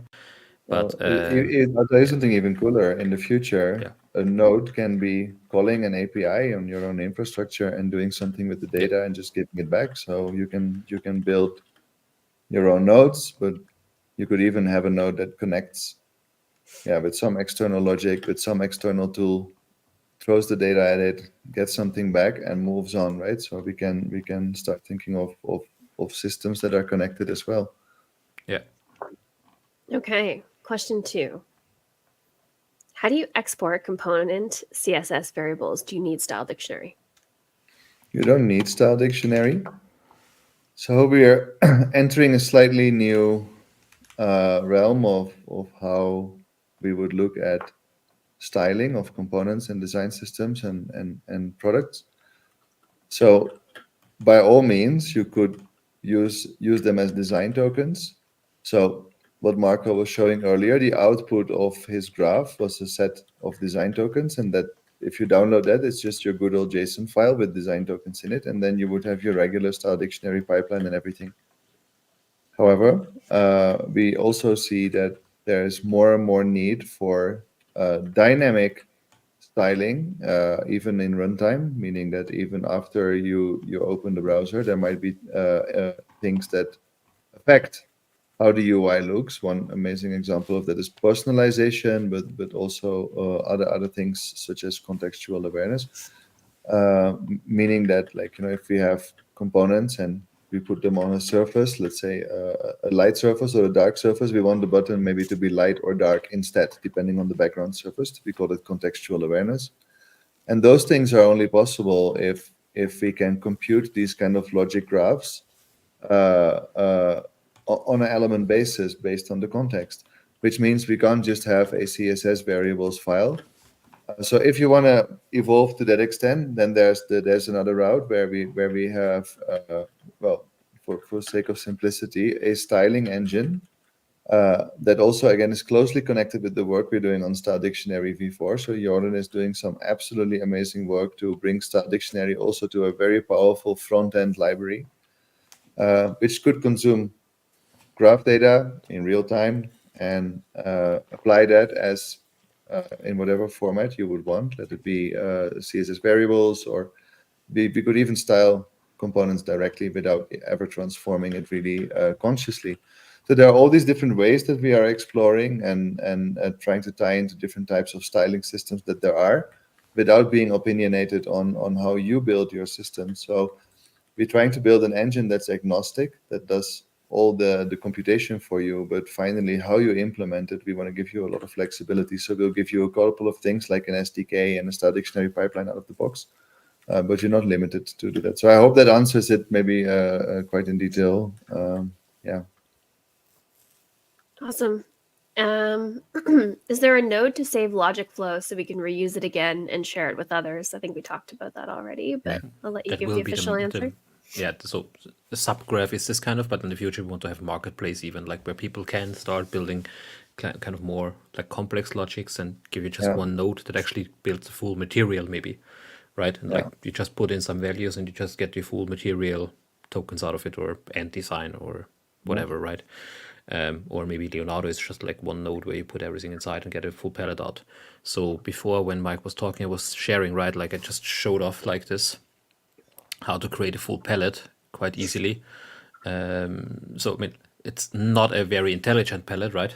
But as you can see, right, we just created the color wheel. We have some base colors here, and then we just ran an array map and did like a scale colors up and down for each of them, and like now we have like a full palette of colors already there. It's still like Can we need to be preview that? tokenized. No, not that, because it's like Okay. 2 arrays deep, kind of. Yeah. Okay. I can let me try if I actually, but I don't think so. Yeah, no. Nice one. I jinxed this for you. Yeah, Someone in the chat was mentioning about bite-sized tutorials because this is a lot of information. And Marco had mentioned that we're working on some in-product bite-sized tutorials, so you could, look at a node and look at a tutorial on how that one piece works. So we are working on that as well. Yeah, and I just want to be vocal about it. We're asking for a little help here, right? So we know the power of the engine and we know its capabilities, but we also know that there's probably a way to go. It's a new way of thinking, especially in design systems, and in our world, node editors and graphs, they're not the most familiar thing. So yeah, be super vocal. What would you like us to create material around first? What are those bite-sized pieces that that you would like us to create first? Because yeah, it's quite easy for us, to be honest. We would love just taking a problem, building a graph for it, or maybe you want some more fundamental information about how this really works, or the underlying thinking behind it. Like, just let us know, and we would really love to get back on all those. So cool thing, we also have a feature base for the graph engine now. Sam has helped me set that up this week. So yeah, please use that or our Slack. If you prefer communicating in Slack, or for some reasons you don't have access to Slack, you can use feature base. Otherwise, there's the channel, the graph engine node editor channel, right? So post your requests in there. Yeah, and we're just super excited to hear from you. So yeah, all feedback, all questions, really good. I have a selfish question. Love How it. married are you to the name subgraph? Something I've expressed to you guys both in the past, that I Oh, find no, that we are name, not I married find at it all. confusing, and I think everybody maybe also is a bit confused with that name because it feels more like a group of things as opposed to a subsection of things. I'm wondering if Yeah, maybe we should someone call it an inception graph. well, someone in the channel suggested module, Oh, yeah? which is, if we think A about module. modular synthesizers, that kind of makes sense. You have pieces Yeah. that you put together to create a module, and each thing is a part. I don't know. Yeah. Just throw Sounds it out good, there. actually. Yeah. All right. the same. I have one more question from the chat. Is it possible to access second screen through Token Studio 2.0 RC7? Okay. So I heard it was. in theory, it should be, because there was some fixes done to second Yeah. screen in RC7 of Token Studio, Yeah. the plugin for Figma updates. However, I will tell anybody on the stream that RC7 has a lot of bugs in it. It may have been released to you prematurely. So if you're stuck and you want to keep working on beta, maybe go back to RC6. If you need it, post in the channel. I'll repost that build. But second screen is supposed to be working in RC7. So at least that's one Yeah. thing. I can see it working over here. So yeah, I think. Yay! Okay, good. So yeah, if that's all you were missing, then you're good. If you find other bugs, then feel free to roll back to a previous beta build or anxiously await the RC8. Yeah, Nice. and big thank you to everybody for helping us test our beta versions. It's really, really helpful. So a big shout out to everybody who's providing feedback there and who's spending time bearing with the bugs that are still in there. So yeah, It's awesome. beta life. We expect Yep. it. I was hoping to demo some stuff, but I'm not feeling well enough to be talking through a demo on the plugin. So maybe the next office hours we'll have to do a beta test of some of the features, but I'll sneak peek it for you guys. There's some really cool things in there I'm personally very excited about. So what they're calling non-local variables and styles means you should be able to have one token set for one project, but then you could maybe publish, for example, your primitives in one Figma file. And then you could publish your decision tokens or your semantics or whatever you want to call those in another file. And they could reference those primitives that live in file A. So you can have connections between Figma files that are connected to themes and all the sorts of stuff. So that's really cool. That's the first thing. Second thing is you should also be able to apply component level tokens to a component. And if you don't have those tokens published, we'll display the decision tokens or the semantic tokens, which means as design systems maintainers, we get to use component level tokens, but product designers will never see them. So they'll just see the brand color primary, whatever it is, token. They won't see that component level token. So that's very Yeah, I exciting. think In that's addition, huge, actually. yeah, I mean, I should have threatened Yan with a new design system with component level tokens in it sooner. That's all it took, really. Yeah, sometimes we're not that good at eating our own dog food. until it's real. It's like, no, I'm building it. This is what's going to happen. Ooh. But I don't want one tokens. Well, then I guess we got to come up with a solution. So that's the solution that we're working with right now, and we're still testing it. So Yeah.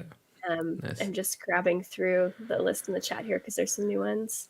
And what Yeah. I'm seeing up here is the release date for the V2 graph editor. So, yeah, I would love to say days because that's kind of what we're aiming at. But let's say in a week or so, we will have the deployments ready. So we will be having an alpha and a beta deployment on public URL. So you'll be able to start playing with it. We'll be confident that it's like a stable enough experience so that you can have meaningful exploration there. So we will post the links in the channel in a couple of days to a week. The channel link for the Slack is also in the FigJam. So if you want to join that, like, please be joined there. And like, Token Studios for Dummies tutorials, please. I assume that this person is talking about the plugin for Figma. This is a great segment for us to have. And I'm thinking maybe if you're in our Slack community, if you join the office hours, you could make a request there to say, hey, I'm struggling with this thing. Can you walk me through it? And that might be the thing that I demo as a part of the segment in the next office hours. Like in addition to showing all the like very cool, fancy, amazing things that are happening in the new build, but just on production. This is how you do this basic thing, which might not be so intuitive. So yeah. But also, if you guys are building in product tutorials, is that something we could have in the plugin too? I think that might be pushing. I had a very interesting discussion on the design system Slack just over the last 2 days. A long ongoing thread about if there should be any boundaries to how much a plugin should do. Oh, I know. At this point, maybe the opinion was that like we already do quite a bit. So yeah, I'm not quite sure if that is. It's not the best. But what I will say for anyone who's struggling with that is I am working with the entire team to get new docs on the website for whenever V2 is ready to be launched. And there will be in the future, little video clips in there that will help you. So you should be able to actually use our doc site as a resource to learn how the tool works, but also learn about some of the concepts about design systems and design tokens, as well as the processes involved with getting them in and moving them out. That should help with some of that learning curve. And ideally, the content is relevant to, if you decide to use tokens in PenPot or you decide to use tokens elsewhere. So yes, it will be some tool-specific stuff, but also some stuff on some concepts and some processes. And maybe now is a good time. I'm just gonna out myself, Mike. I'm gonna do it. Token Studio is working on bringing some courses to the world. So we're still setting up all of the basics around that, but consider it the secret that everyone on this stream is getting to know. So you'll have more details on how to sign up and figure out when we're going to launch it and what that course might look like as a beginner. And if you have strong opinions or ideas, let us know. But I'll just let you know that is coming in the works probably in the fall. Yeah, just looking so much forward to that. It's going to be awesome. It's like really cool.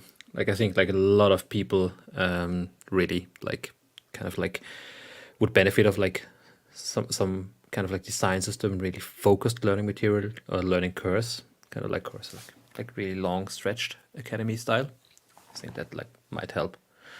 Yeah, I really love the cohort style learning. So I do a TA position with Molly Helmus Design Systems Bootcamp. And one of the cool things about being in like a 4 or 5 week course is that you get to show your work to teachers or TAs or other students, and everybody kind of chimes in and helps each other out. So you're basically not only getting this amazing information, we also have access to people who will look at your projects and be like, okay, well, what about this and what about that? And it's done in a formal way. So you're not just like hoping that someone in the Slack community has time to get back to you.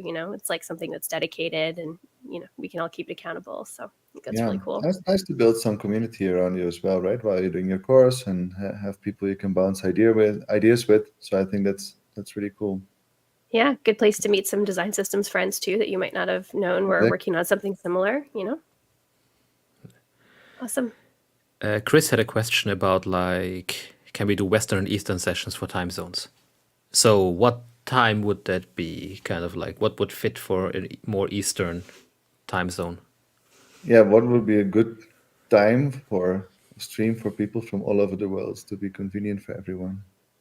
No, but like we can have we can have the rotating time slots, right? That's fine. Yeah, of course. Yeah. Yeah. So I Just think kidding. that actually Go to might bed be at the quite time. good.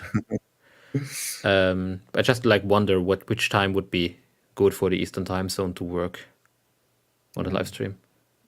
Not too early, not too late. I don't know, like early morning. Better not. So IDT. If I would know what IDT like offset is to me, Yeah.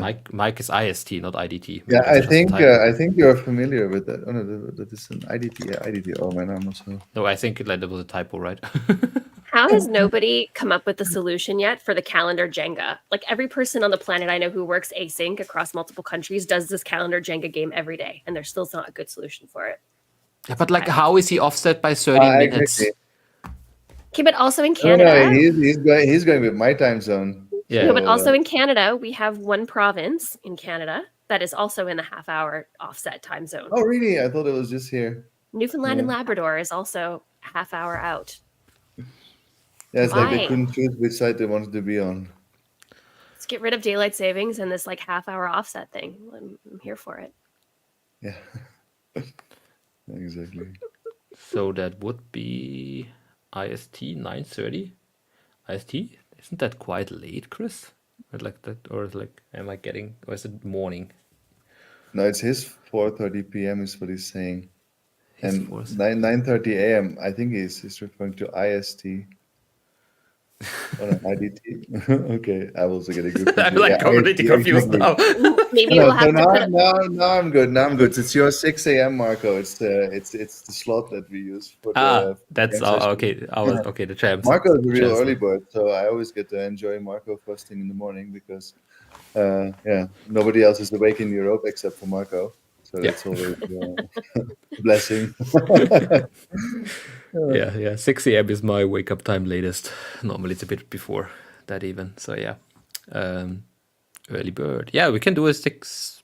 Yeah, should work. Like I need to get up a bit earlier that day, and I might be like quite tired. But if we're using StreamYard again, like I don't have to do it too much on the tech side. So yeah. Exactly.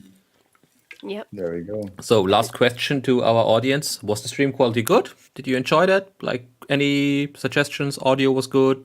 Like picture quality, okay-ish. Just give us some feedback also, like that we can work on our tech setup. And yeah, I think we made again 2 hours. We're good at that. Yeah, I think we're setting a trend to run over time. We don't have a post and end time. We're not over. We're just No, we don't. figuring out our average. It's okay. Yeah. Oh yeah. But it's crazy how Yeah, time flies, I right? guess I'm just saying that because my calendar ends at 12, so that's where the invite for this stopped. But yeah, it goes on tomorrow, I see, which is today now. So yeah, actually we're not over time. Great. Cool. Good. Then I would say we call it a day today. Yeah. We see you why not? latest in 2 weeks. Yeah. And Oh, if you yeah. haven't Hey. already, sign up for the Substack because we'll email next time to let you know when it's happening. Yeah. And we sent this out. We take care of the recordings and share this. And yeah, we'll also try to think a bit about like the smaller chunks. It's a bit tricky with the graph engine at the moment because like we need like this base for the understanding, I feel, to add the small bytes out of it, right?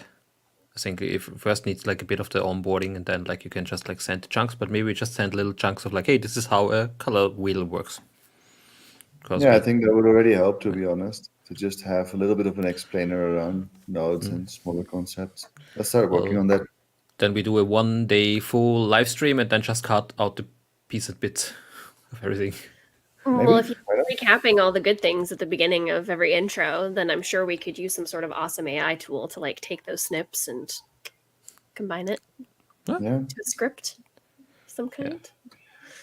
Oh, people are asking for the 3D lamp. print for the lamp, Mike. Yeah, I was just thinking, should we make the models available or do we? Sure, put it on printables. Why not? Yeah, we're all into open source, right? So maybe Yeah. we should just not. Yeah, because I was already getting stressed with all the people I promised one of these lamps, and then I was thinking that, like, it's going to take me Weeks. a good amount of time for each lamp to put it and assemble it into the electronics and the soldering and all that, because these are like built here. So yeah, actually, why not? Let's make this one open source. I will polish the build a bit and make sure that all the electronics and stuff and the schematics are there with like Can we make it off-the-shelf components. paramedic and like And paramedic, yeah, so that we can make it into billboard size, and yeah, Yeah. why not? I'm just Yeah. gonna put it on the wall here. Like since my Okay, well, X-wing is gone and like yeah, I know a guy who's great with all this, algorithms and stuff. So I will send my models to that guy. you mean the right over Node there. Dojo guy?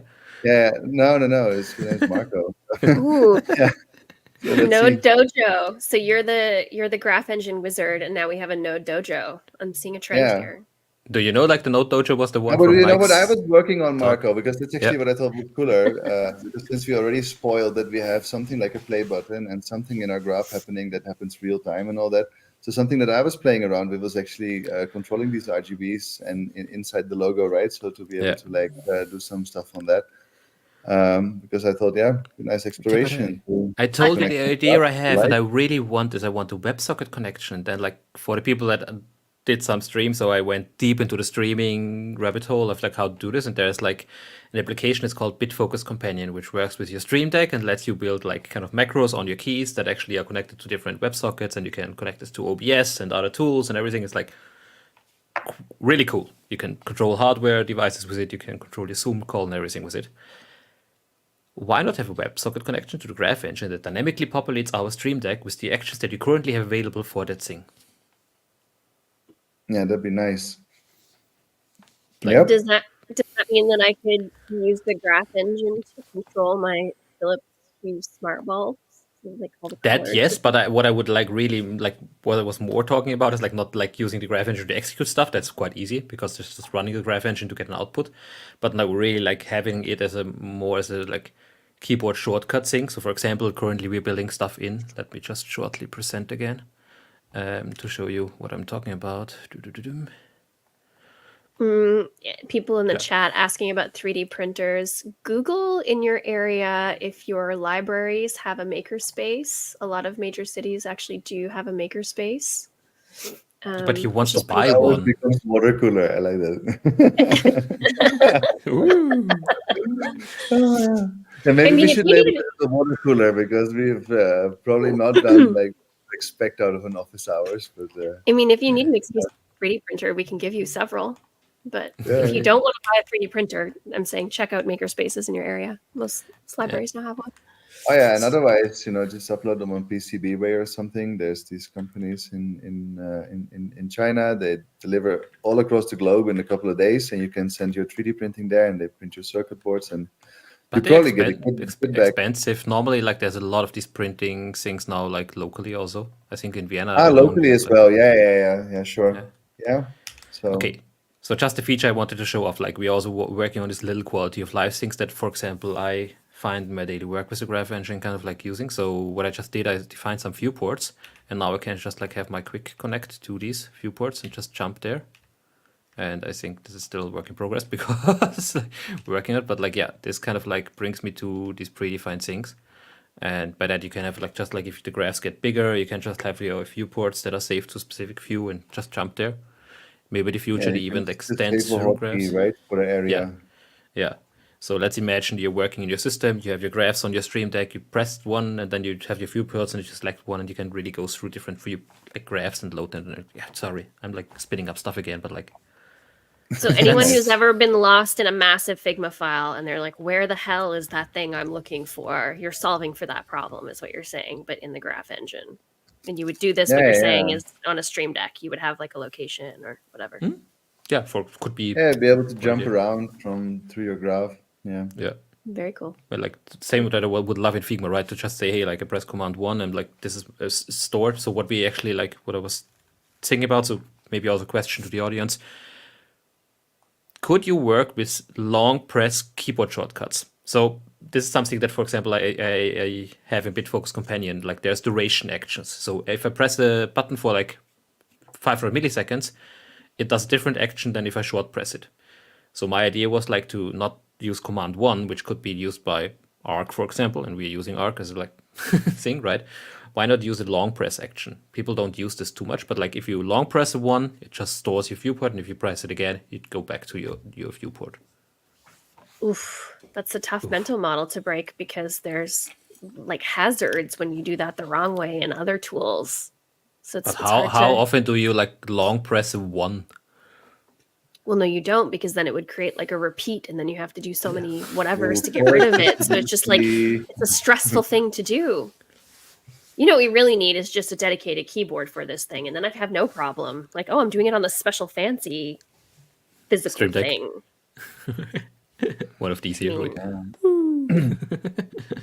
Maybe we'll see. Can rotate. Yeah, Mike just always wants these rotating buttons like these have. Like I to love those too. I Yeah, love me too. them. Because when you're playing with things that run over scales, nothing feels more intuitive than turning a knob, right? When scales things up and down, like, yeah, I just felt it would be intuitive. Yeah, it's I mean, so satisfying. Yeah, at some point I want to have a physical box with just knobs and levers on it, and I want to connect that to inputs on the graph, and I just want to have a UI that I can just change with physical knobs. I just hate turning knobs and dials on the screen, like no matter how good it's become. I just like to hold the thing and play with it. So yeah, I think that would be an interesting experience to have UI that just adapts to like all these funny inputs and maybe like play around with it, be a bit more generative. If you could map keyboard shortcuts to anything. And so I have like all these old MIDI controllers for DJ equipment that are bricks now, essentially, but the hardware is still good and functions and works. It'd be cool to like find a way to map to that. I would love that. I have like 6 in a drawer over there. I wonder, like, shouldn't be too hard to get the output from that. How loud was my keyboard? Sorry. Loud enough for me to mute you. Okay, good one. Cool. Okay, I'm getting tired. I guess Mike is really tired. How late is it now? For today, it's 1:10. So 1:10. Okay. We have the half an hour. Well, you do the late ones on this time zone, and then if we were to do a flip side, it would be me on the late zone. So, and then Marco on the early zone. So we're always just, You can balancing the coffee. We can also skip some of them, and like we don't need to be like full-fledged gang all the time. But it's really okay. But it's nice chatting with you. Time flies by. It's really nice. I hope everybody had a good time. Thanks to everybody in the chat who made this a really pleasant experience and asked all the good questions. And we appreciate you. Feel free to reach out in our Slack community in the Office Hours chat if you have any questions specific to the Office Hours. We're always here for you guys. Thank you so much. Cool. Thanks, everyone. Thanks, everybody. Nice rest of your day. Bye-bye. Bye-bye. Or good night. Good night, good morning, good day.